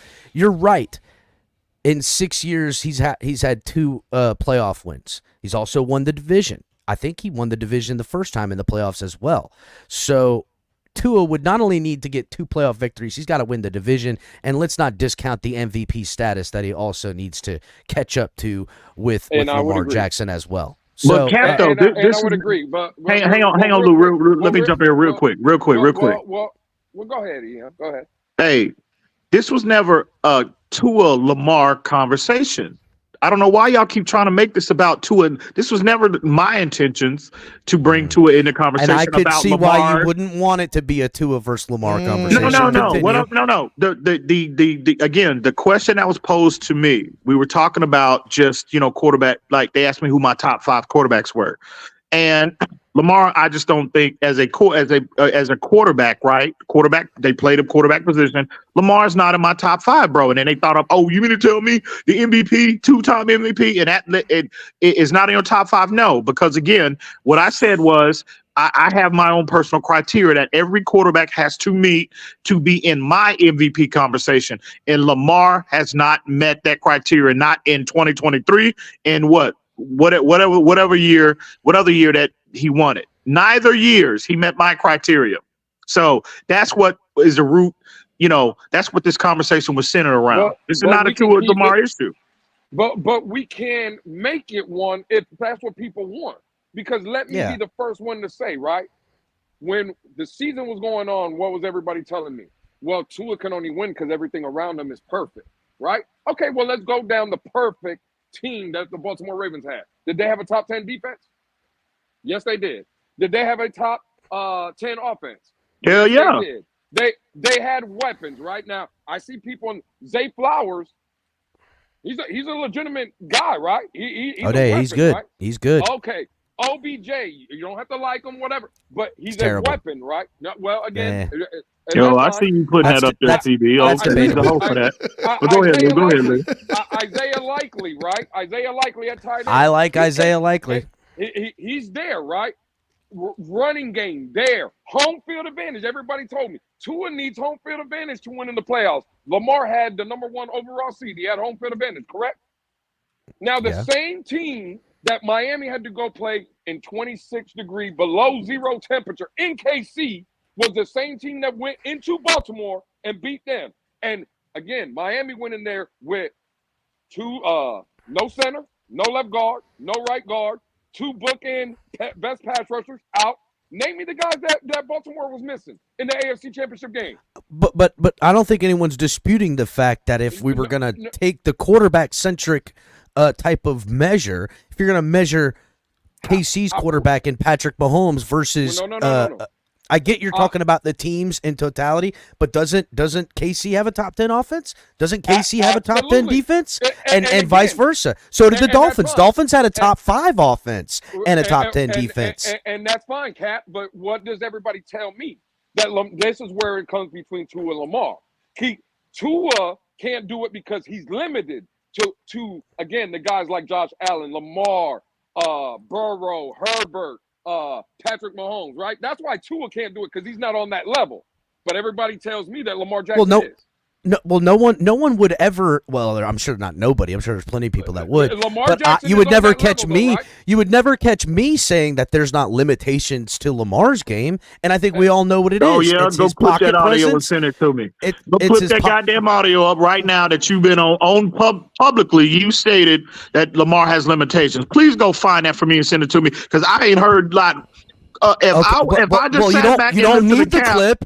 You don't need the clip because you can listen to it coming out of my mouth right now. Between you and Color, and no shout out to Color. Okay, you want to get into this, EM? Let's go, dog. Let's go. Shout out to Color. Between you and him, when it regards to the Lamar Jackson. Who you saying? Who the hell you just said? Oh, don't even try, CB. You don't want that. Nobody wants that color smoke. Who is that? Oh shit! Who is don't that? Do it, CB. If I was just pulling up to the gate right for the first time and to hear Cap, his man Color, and who? If I was just listening to y'all for the first time, Lamar Jackson could not do any wrong. You would think a Lamar Jackson was a perfect prospect. So I ain't heard. I'm sorry. So respectfully, the guy. First of all, the team looked into getting him. That is confirmed last year about Lamar Jackson. And I'm sorry, but you're gonna say that he wouldn't have panned out as good as Tua did this past season, while the man literally won MVP in his division. I don't understand where your deduction of logic is on this one. What do you mean? Go ahead. All's the observation on Lamar Jackson in previous episodes on the channel was that the Dolphins looked into the contract situation because they were at a crossroads last offseason with him in Baltimore. Mm-hmm. And that I would be totally on board if they were to look to go in that direction. And guess what? If he would have been a Miami Dolphin, I would have been right because he just won MVP. It would have been an upgrade on simple math. If you had Lamar on this team with Tyreek Hill, with Jalen Waddle, I guarantee you he still ain't throwing for 4,000 yards. I guarantee you that. I think it's a moot point because which would be a goddamn travesty if that happened. I think it's a moot point because you can't prove me wrong and I can't prove you wrong because there's no way to prove that because that's people had us. Look. That comes with Lamar Jackson though, right? I'm glad we're having these conversations. Let's move off of Lamar Jackson. Right, CB, and this is where we'll kill him. Let's insert another quarterback, right? And I'm not saying kill him by talking about Cap. I'm just talking about everybody else. Nobody kills Cap. Go ahead, Blue. Well, let's talk about a guy like Baker. No, you had it right the first time. You had it right the first time. Hey, get his ass smoked up. Everybody says that Baker Mayfield is that guy, right? Bring in Baker Mayfield. Don't even try to. Don't try to. Oh, don't do it. Can I finish? Okay, go ahead. Everybody says about Baker Mayfield, right? And again, I'm not trying to take no shot at Baker Mayfield. He was very impressive this season. Himself, he was impressive, right? But playing in the worst division in football, right? With a Hall of Fame wide receiver in Mike Evans, the only receiver in NFL history, 10-plus seasons of over 1,000 yards. We know what he comes with, right? Chris Godwin, that same defense that won the Super Bowl, 2 years ago, 3 years ago? All them same guys are there, right? They're all there. The man was 9-8 in the worst division in football. Well, he's not Tom Brady, though, bro. He's not Tom Brady. You didn't need to be with all that talent. You didn't have to be. Yeah, you did, because the last time they were winning and won the Super Bowl, they had Tom Brady with the same team. He's not Tom Brady and anyone measuring him as such. Now, I will say this. I don't know. There's a lot of people in the fan base talking him up like he Tom Brady. Well, here's the deal, right? And when we talk in this vacuum of Tua and Baker, I can see the understanding of the measurement because of similar successes in the league. Let's call it for what it is, guys. Let's call it for what it is. Similar styles in game. Tua does things better than Baker that no one's going to argue, and there's some things that Baker does that I would wish Tua would do more of. Let's call it for what it is. I wish Tua had a little bit of that arrogance Baker Mayfield had. I think it would really help his game out a lot. It would. But whatever. Now, if you're going to dissolve it down to a business discussion, who's going to cost more over the next 4 years? Now, if that was the case and you're measuring these ups and downs with one quarterback and ups and downs with another, and then relative to the team and what you're going to do to manipulate talent on the cap, I could understand the discussion being told. But all things being equal, if you're going to have Tua or Baker and you say pick one, I'm taking Tua because I feel like I can center around the things he does better for a better game plan. But if you're going to start getting in the minutia of cap and money and spending and how much you're going to have and money and stuff, that makes a little bit more of a sense of why it is a discussion. Bodied, motherfuckers. That's right.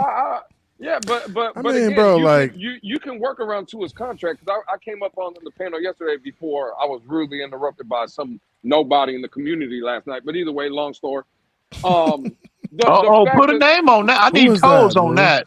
Who was I that? need toes on that. Well, Who? I don't know, man. Listen, he loads his gun up with coconuts. I don't know. No, that boy's scared. He's scared to drop that. He's scared to drop that I name heard right now. coconuts. He must be talking about Sharif. Oh, Yeah, Sharif, is that accurate? yeah. Oh, okay, cool. Sharif was Sharif acting out here goddamn looking fool. for pelts lately, I see, dog. Sharif Yeah, out here looking for pelts. Man, Sharif looking for Madden. That's what he's looking for. He's looking for someone just to talk to. That's what he's looking for. Hey man, But- real quick before you get the shit off, Lou. I see KP, bro. He's sending them shots off in that goddamn Man, shots out in that chat, KP bro. is in there crying right now. What still got into that nigga? I don't know what's Hey, wrong with KP right now, Tua, bro. Hey, What? Tua hurt his damn He coming feelings for or losing something. that. He's sending them shots at that he nigga, said- bro. He killing CB too.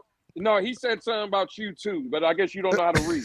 But No, I didn't see that. No, I didn't see that. I didn't see that. No, I missed Man, that. send his ass to school, Lou. Teach him how to read. He didn't Well, see well, that one. Send him the to fact school, is- Lou. And KP, one of his things, he said, "Oh, I'm disappointed in Lou."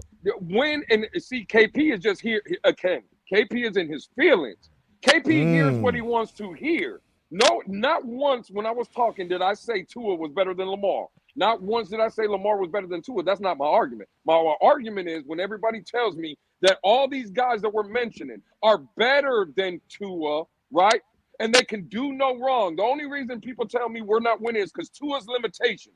Well, I think Justin Herbert must have limitations then because he has 0 playoff wins. Josh Allen must have limitations then because the narratives are when you need your guy to put the team on his back and win the game, Tua can't do it. Well, where's all these other guys that are doing it?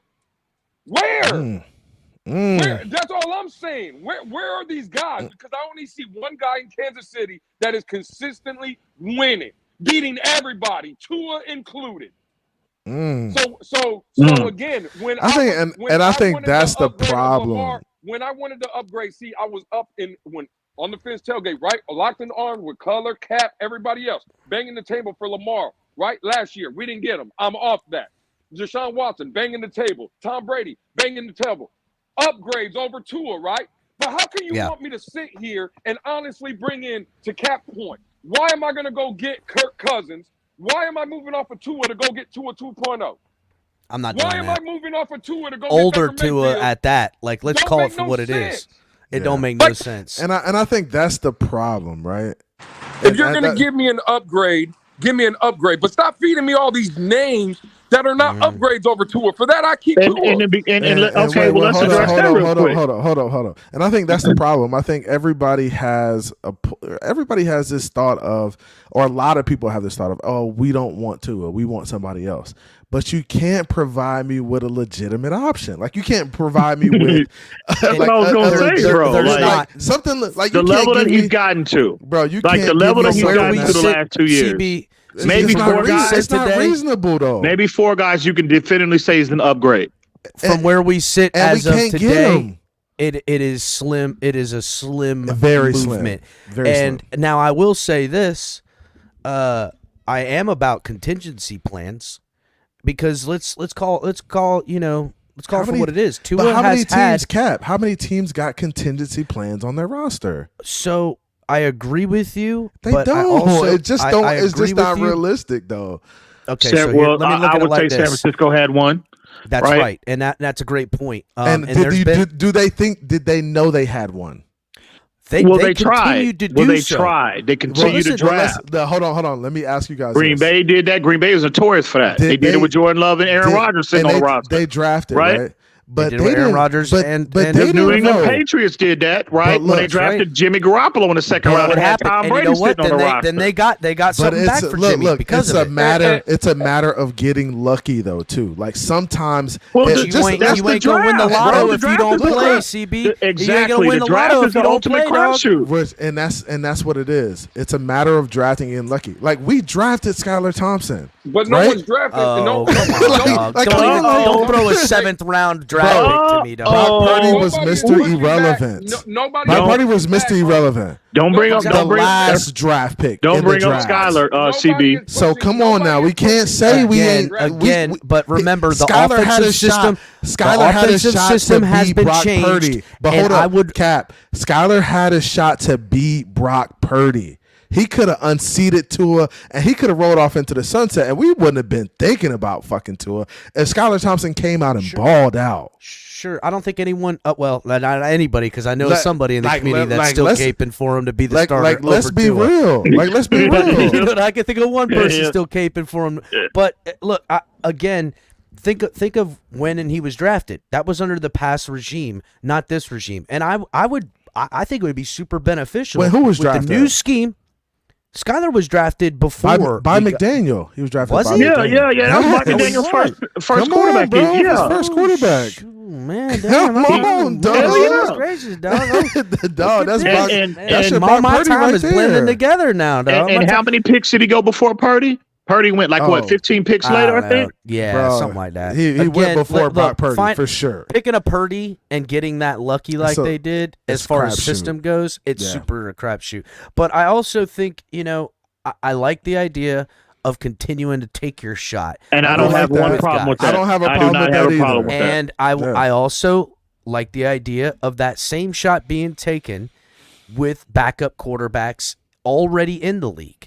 And I'm going to throw a name out here, and I've talked about this guy a couple of times because we can't forget. Now, God willing, Tua's last year not getting injured at all is what we can come to expect going forward. But we do know the man has had some injuries, all different types, and we can't allow ourselves to be beholden to him not being on the field and us just washing our hands of it, because that's just not a way to build a franchise properly. If not for nothing, you need a guy that can hold it down long enough for him to come back and continue the journey. I got this name. I really like this guy, Jake Browning. I really like him.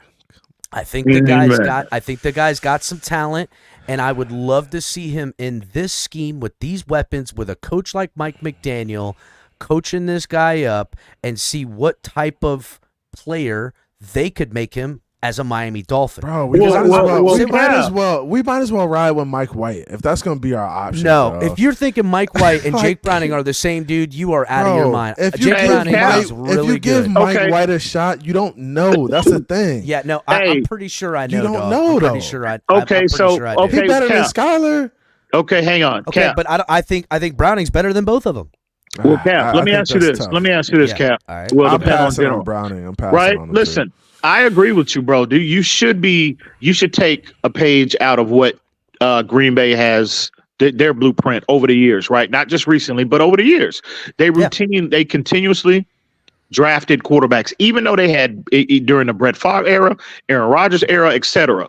And they have hit on a lot of players, during that, I would say over the last 20 years, right? Found other good quality quarterbacks that they turned around and traded away or they kept, right? So I do agree with that strategy, but what type of investment I think is the more appropriate question. How much are you willing to invest in contingency plans?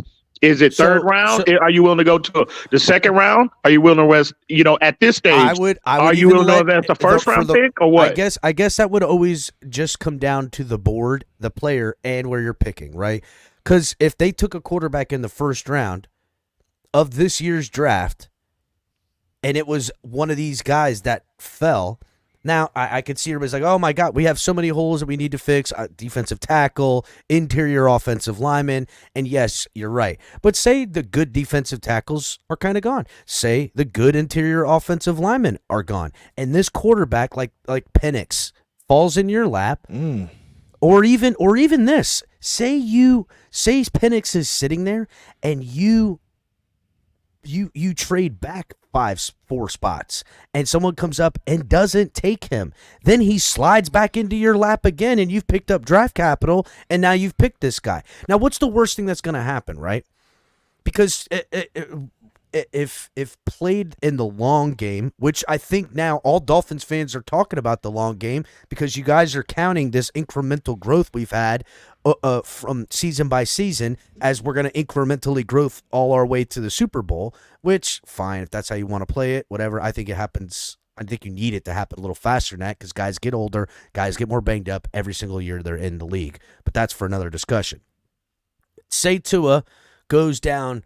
Say this scenario of Penix falling in your lap after trading back, and you take him in the first round. Say Tua. Am I gone? No, unfortunately, you're still with him, Cap. You're there. Oh, okay. Well, I thought I was gone. All right, I was done for. Say this scenario happens, correct? Unfortunately, you fuck. And you take him, and Tua goes down, say week 5. Now it's not long. He's only going to be out 2 weeks. He's got a finger thing. Okay, Penix comes in there and lights up the skies. Right. Well, you have Tua on this deal. Say teams are calling up. Say you then take someone to the cleaners for Penix. How's that going to hurt this football team? To take a guy, put him in your system, show him out there a little bit, and reap the rewards for something like that. I've watched the Patriots do it. I've watched the big good teams do it that end up building dynasties that way. But there is a lot of truth to what you said, Cap. But if you're Chris Greer from an organizational standpoint, that's a fine line that you got to walk, that you have to walk, right?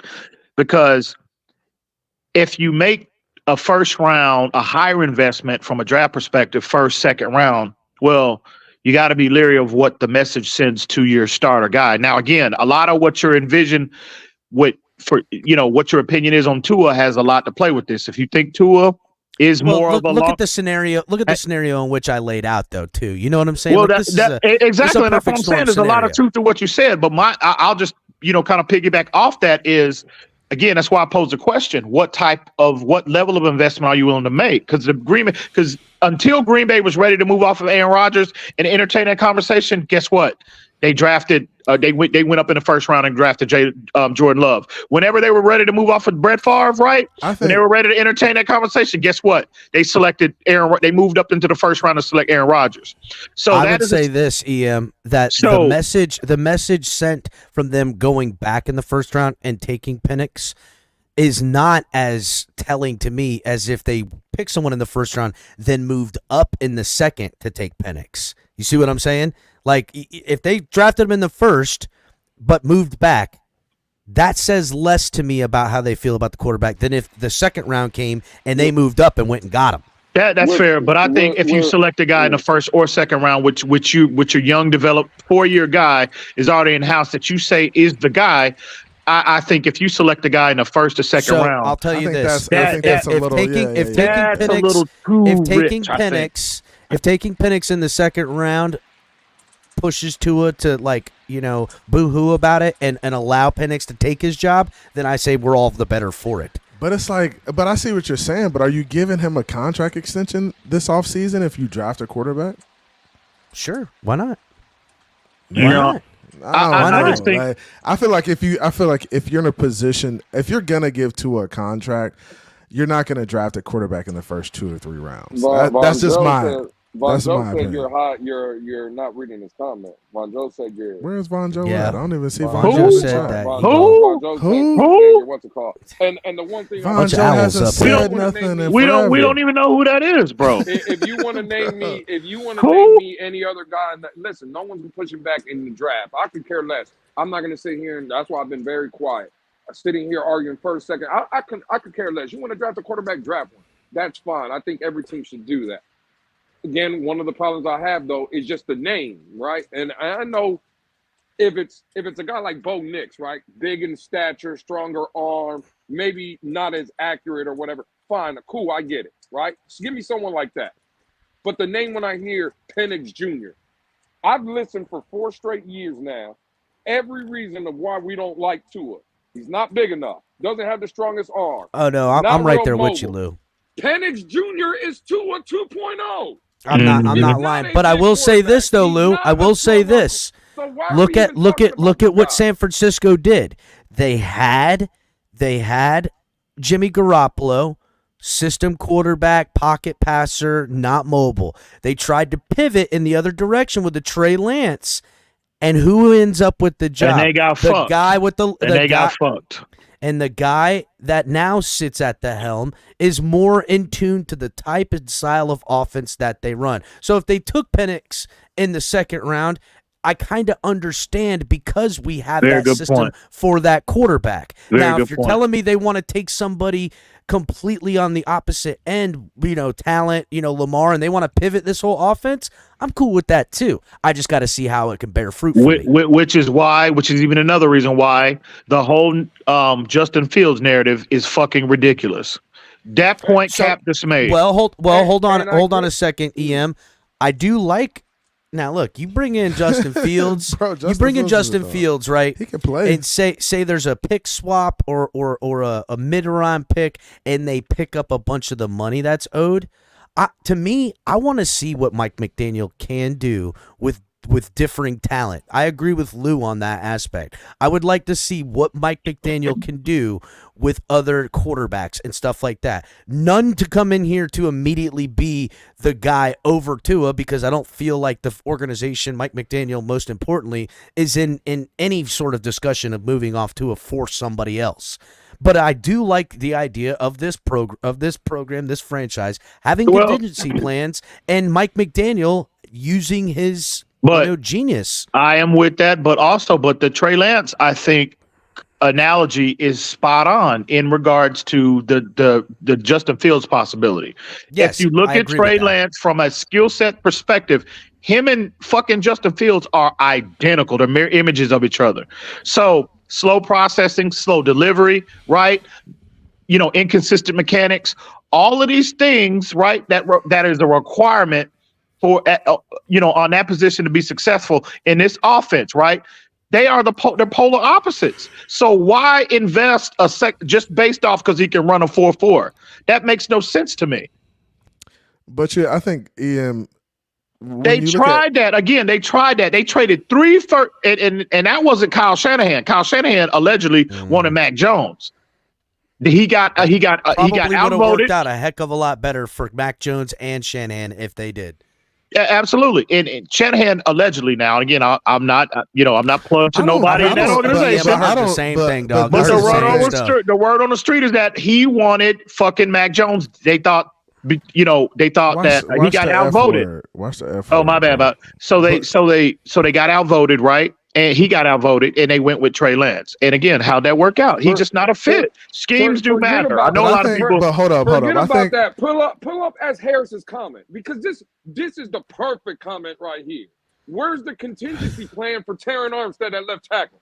Where's the contingency plan for Xavier Howard? Right, we're always sitting here talking about we need. Okay, a so contingency Cam plan Smith was supposed to be that, and Kendall Lamb was. Yep. Kendall Lamb wasn't a contingency plan. He was like, yeah, he was. They brought him in, went up just in case Armstead got hurt, and that's exactly what they did. Guess what? And you know what? What a contingency plan it was. Is that the man future played for well. us, though? Is that the future for us? No, which is why they very that well man made didn't say future. Where did he say future in his comment? He said contingency plan. And again, the contingency that could be now or in the future. That is the future, again, bro. Like, come on, man. But what is a more pressing need? I'll ask everybody, because starting the season, we won't have our 2 bookend pass rushers. They won't be there. Week 1 probably won't be there till week 4, maybe 5, something like that. I say the number 1 need is defensive tackle right now to me. Is our biggest pressing need the competition at backup fucking quarterback? Because whether you like no, it or not, not Tua not at Tagovailoa all. is going to the Absolutely biggest not. So then, Absolutely what not. are we talking about? But Lou, I'm saying that But the a quarterback falls in your lap twice. haters gotta have some. They gotta have something, man. And I get it, right? No, listen, I'm gonna be fair to Cap. No, I don't think I'm not saying Cap's a Tua hater. I'm just saying the Tua haters. No. I'm not putting him in that category. No. I'm talking about drafted because you got to, bro. That's just good business, right? You got to continue. That's just good business for you to keep bringing in guys because again, at some point in time, if you're not Tom Brady and winning Super Bowls and going to the AFC Championship every year, he's going to become too expensive and he's not the guy, right? So you have to prepare yourself for that. I'm not saying it in the short term, but I'm saying in the long term, that's a good strategy. And then if Tua does wind up being a Tom Brady, a Peyton Manning, well, then you start to hit on these, backup plans that you were drafting. Well, bro, that's gold. Flip them for draft capital. That's gold. Yeah, man. Hey, I appreciate everybody coming through. Just hit the like button for your boy, man. Appreciate it. I'm sliding out, boys. I'm glad everybody agreed with me. I came in, didn't have to body everybody. I'm glad everybody agrees with me. Hey, you see how he slides. Capitan come in here and does the captain thing. It's going to be a good week. Hey, it's going to be a good week. Hey, tell people where they can find you, man. I don't know if these people know where you at, man. Go ahead. They know. That was good, dog. That was good. Hey, tell these people where they can find you, bro. I don't know if they know you. For anybody who I don't recognize in chat, which is nobody, the Finn's Tailgate on YouTube. You can come find the realer than this. All right, I'll see you guys. Oh, damn. Later, boys. All right, later. All right, shout out to El Cap for coming through and having some fun with us for a little bit, man. This has been good. This has been good. Hey, man, I know we troll or whatnot, but man, I got a lot of love and respect for Cap. Cap is a good dude, bro.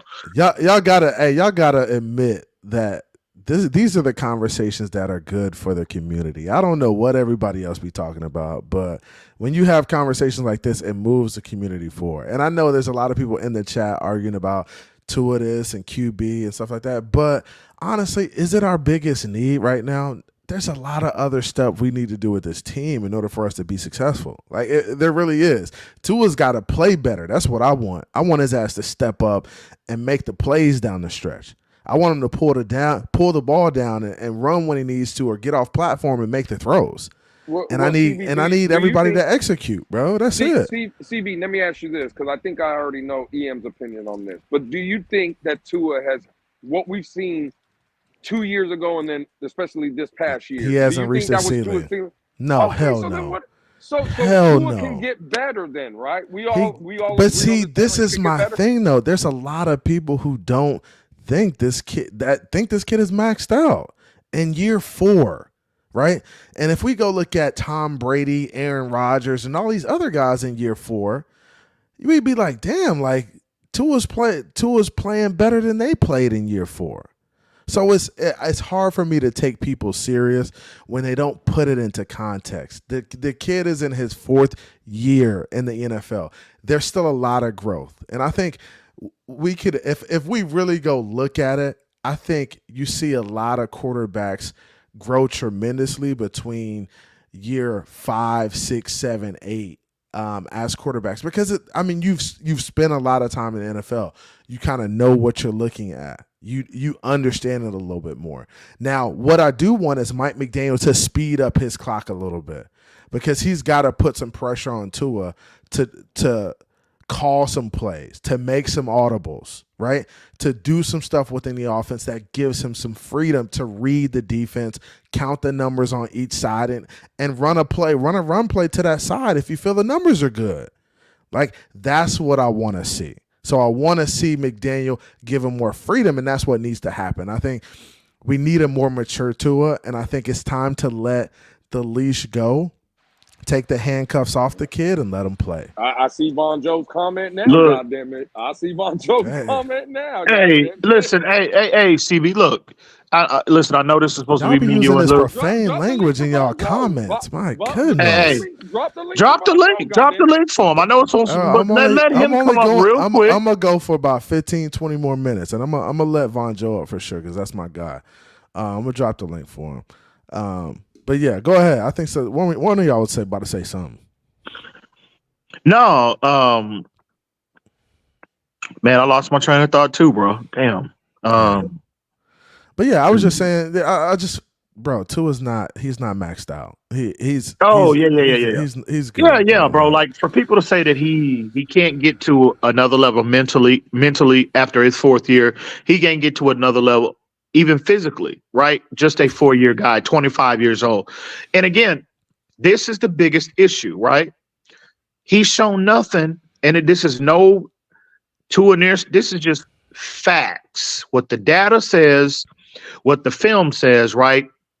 This is what the statistics say. He has gotten better every single year. So why are people so, they're formulating the conclusion that he can't get any better than what he's shown, that he's gotten better every 4 years. Then on top of that, let's say he has plateaued. If this man plays, if he enters the conversation of MVP for the next 10 years, is that not a slam dunk on that 5th overall investment you made? Is that not? Absolutely. Man, so I mean, man, think about what they're saying, bro. They're acting like this man is not at a Pro Bowl level. Gentlemen. I'm gonna be Von Joe.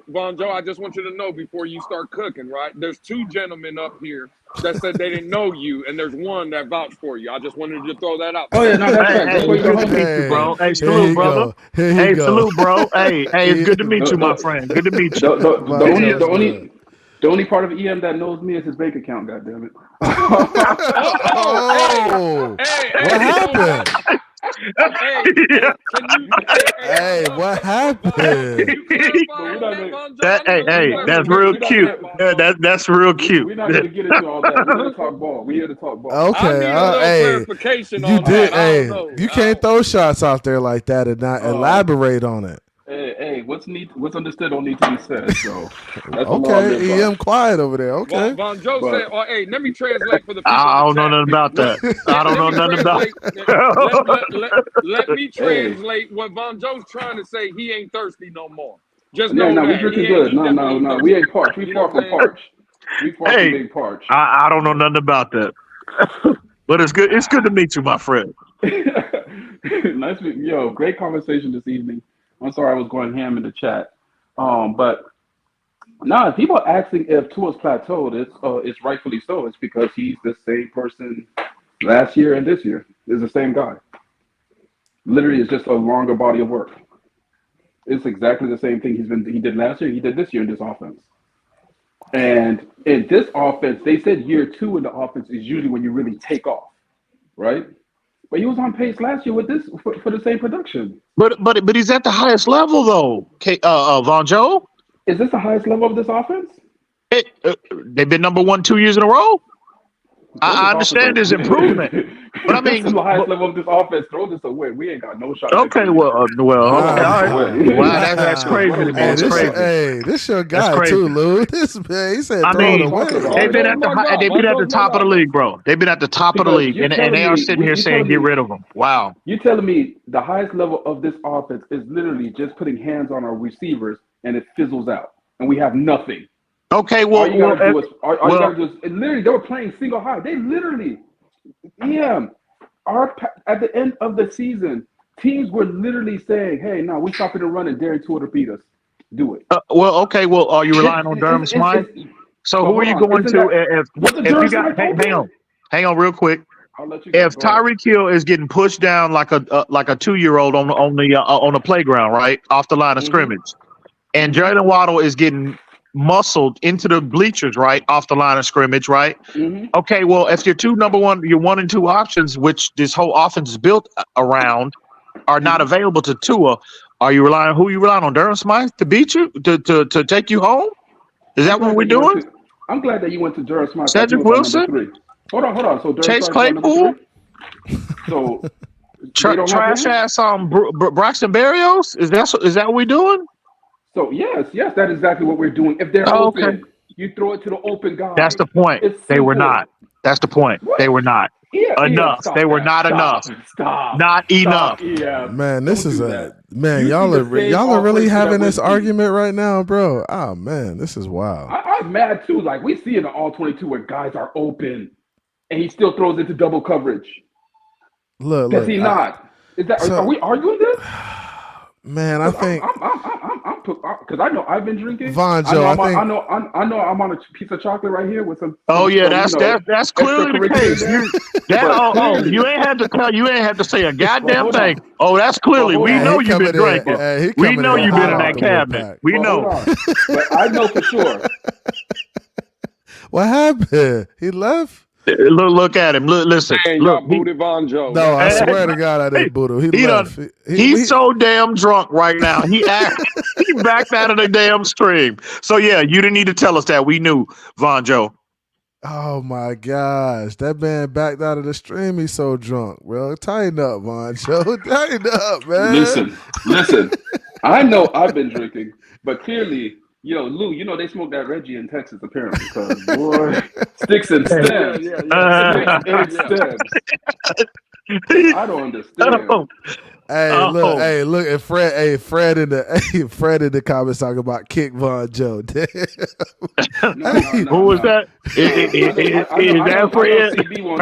Is that the homie Fred right there? Look. I'm gonna be. Look, here we go. I'm gonna be honest with y'all. Von Joe, Tua did miss some reads. Like, I'm not disagreeing with that, right? Mm-hmm. I think every quarterback every week misses reads in the NFL. Mm-hmm. I think that's the nature of the position. Some reads in some critical moments. And I agree with that too. And don't every quarterback do that? Don't did Lamar miss reads? In critical moments. Every quarterback. Lamar never miss reads. Bro, Brock Purdy didn't miss no reads in the Super Bowl. The reality, look, Von Joe, the reality is that Tua he needs to get better. We need to see him get better. He knows he needs to get better, right? He said there's 4 things he can improve on this offseason. McDaniel knows he can get better as a play caller. I think all of them know that, right? I think routes can get better. I think protection can get better. Everything can get better. I think we need to trust the process and give Tua an opportunity to keep working to get better. He's earned that. All I'm saying is, hold on, CB. Hold on, EM. I'm not going to argue that at all. I'm not. Come on, that's reality. But again, and because I'm one of the ones you can ask Lou. I sit in the Twitter space. If it was me, I would go offensive line, and fortify my trenches for once, because I don't care who the quarterback is. I need my trenches fixed for once in my lifetime. Fix my trenches. And I agree with that. I feel like we need to get better up front, bro. Hey, you know what? Man, KP, bro, he's sending them shots, dog. He been doing it. KP is on a tear right now. That man is blindly sending them shots. Well, drop the link. Drop the link for him. Tell him to pull up. I don't have time, bro. That's another hour of conversating with KP. I don't have time for that. It ain't gonna take much. I have KP other stuff is light to do. Work. I got. It ain't gonna take long. I'm actually. Could I just debunk one thing real quick? Could I debunk? Go ahead. Yeah. We're gonna close it out. I'm gonna close it out because I was trying to get up here during that Lamar conversation because I am one of Lamar's fans. Here we go. Hold on. He's from the crib, but at the same time, I was. You can ask Lewis. I was critiquing him as well, and I told you this. That Lamar wasn't Lamar in that game. I'm going to need that audio because I ain't never heard, like I told Cap, I ain't never heard Von Joe. I've never heard you say anything remotely critical about Lamar Jackson. So go clip that audio up that you've been critical publicly of Lamar Jackson and send that to me. Did I not say that in the spaces? Did I not say that in the spaces? The Lamar that we had trying to beat him. You said it in the spaces. Yep. He was trying to beat him from the pocket. That's not your game, my brother. Turn up like you've been doing all your life. Don't try to change now. Man, what's up? Hey, what's up with Fred? Fred is on one tonight, man. I'm gonna slap your ass when I see you, Fred. But when them boys started saying that, Lou, you see that? What's wrong with these dudes, bro? Yeah, I need you to focus on this ass when you're picking up.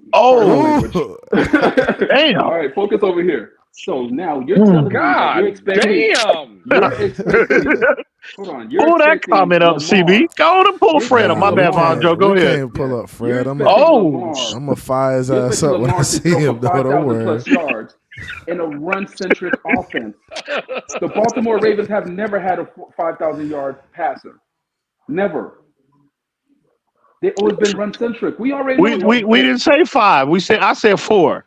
Stop. I said 4. Joe Flacco never threw for 4,000 yards. 43. That's the highest. Who threw? Who? And who was the one who threw? Okay. 43. So Joe So Joe Flacco, an inferior guy, right? Inferior quarterback to Lamar. Can we all agree on that? Yeah. Yeah. In a run-driven era, for the most part, right? Threw for 4,300 yards. Here's the difference. And this man in a pass-happy era can't hit the 4,000-yard mark. Hold on. So no, I'll give you that. But here's the thing. Would you give me this? Even in this pass-happy era, is Baltimore a pass-happy team? What's that? I'm sorry. What's that? Bro, I told you, focus to this lesson. All right. My bad. Go ahead. You have ADD right now. Clearly, Von Joe Listen to this drunk. nigga. Listen to this nigga. Listen to this dude. Go ahead. Again, I agree with you. We are in a pass-centric league right now, right? But at the same time, is Baltimore a pass-centric team? They're more balanced, I would say. Definitely more balanced. What is going on in the chat? These dudes talking about y'all boys can focus on the chat. What? Like, God. Focusing on the chat. Hey, this is wild, man. Damn. Hey, boy, they talking about pulling up. They talking about, damn. Y'all on one tonight, boy. See, hey, it's Sunday. That's the homie Q. That's the homie. Listen, at the end of the day, we need our in this draft, this offseason, we need to fix the trenches. Hey, we fixing the trenches, man. Hey, pull up, Devon Joe, give me your final take, bro. We gotta end this. It's getting out of hand, bro. Go ahead. That was my final take. That was my final take because this thing is getting too spicy. Fred called CB. I ain't gonna repeat what he said, but he said he gonna break his goddamn jaw when he said. That's what Fred said. Fred said, "I'm gonna break your goddamn jaw, CB." That's what he said. Damn, man. Right, hey, man. Hey, appreciate you coming through, Von Joe. Appreciate you, bro. Man, I needed me another body, Von Joe. Appreciate you, bro. Hey, let's do final takes real quick, man. Lou, go ahead, bro. Lou, go ahead. Bad. Ain't nothing, man. Appreciate the time. I think it was a good conversation, and we got to do this a little bit more often, man. I think it's good for the community, man. I think you see the response you're getting in the chat. People eat it up, man. So hey, what them numbers looking like? Hey, what them numbers? Them numbers looking better than last night's show. I can probably do that. I had to. I opened it up. I let Sharif on. When I let Sharif on, it's gonna be what them numbers look like. Damn. Man, it was a good day, man. We had some good talk, some good conversation. Ian, what you got for me, man? Hey, man, I ain't got much, bro. Hey, man, the off season is here, bro. Gentlemen, everybody in the chat. First and foremost, hey, salute to everybody that pulled up. That's always showing support for CB, because God knows he need every drop of it. So salute to all of y'all, man. Hey, much love and respect to everybody. But yeah, man, it's just the off season. I'm just kind of really preparing myself to try to get in mentally, just kind of. I got a process in the off season, regular season, and postseason. So I'm at the beginning stages of my process. So just look, man, just looking forward to the combine in a couple weeks, right? We got the owners meeting, we got the combine. Ultimately, we got, next month we got free agency. So it just I'll be paying close attention and really paying attention to the Dolphins to see what moves they make, because we all know where we are in terms of the salary cap. The Dolphins got to make a lot of big moves to make, a lot of important decisions to make about what players stay and what players go. Yeah. So with that being said, man, it's setting the stage for an intriguing offseason. So, but that's where we are, man. And that's kind of where I'm at. So at the end of the day, man, hey, salute to everybody, man. All day, every day. Y'all know what it is. Hey, man, appreciate it. Oh, by the way, y'all pull up tonight too, goddammit, to the Dolphins After Dark party. That's the where party. Can they find you? Where can they find you, Em? These people don't know you like that. Where can they find you? They know where I'm at. They know I'm everywhere, right? Em is all encompassing, goddammit. So pull up tonight for Dolphins After Dark. It's the party that never ends. You know that. I know that. What time y'all live? I think we opening the doors at what? 9 my time. I think 9:30 my time. I mean, I'm sure Reason gonna drop that goddamn that tweet and let everybody know what time the doors are open. So with that being said, y'all pull up tonight, show that love and support, right? Because damn well it's gonna be on and popping. So Y'all do that. So look forward to seeing everybody tonight, later on tonight. Yeah. We're gonna. I'm definitely gonna come over there and check Reason out. I don't know who the other dude gonna be in the panel. These other dudes, but we'll see what time it is. You know who's gonna hey, we'll be see there. what time it is. Hey, You already know. shout out to the homie Glenn, man. Glenn, I wish you could have got you on. I'll definitely get you on next time. We got to go up for the homie Glenn one time. Yes, sir.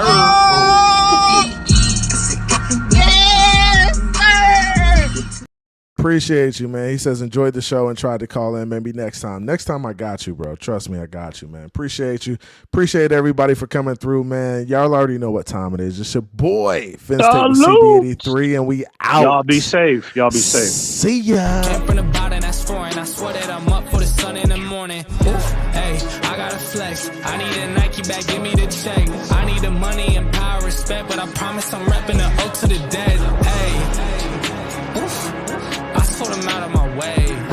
I don't got nothing to say.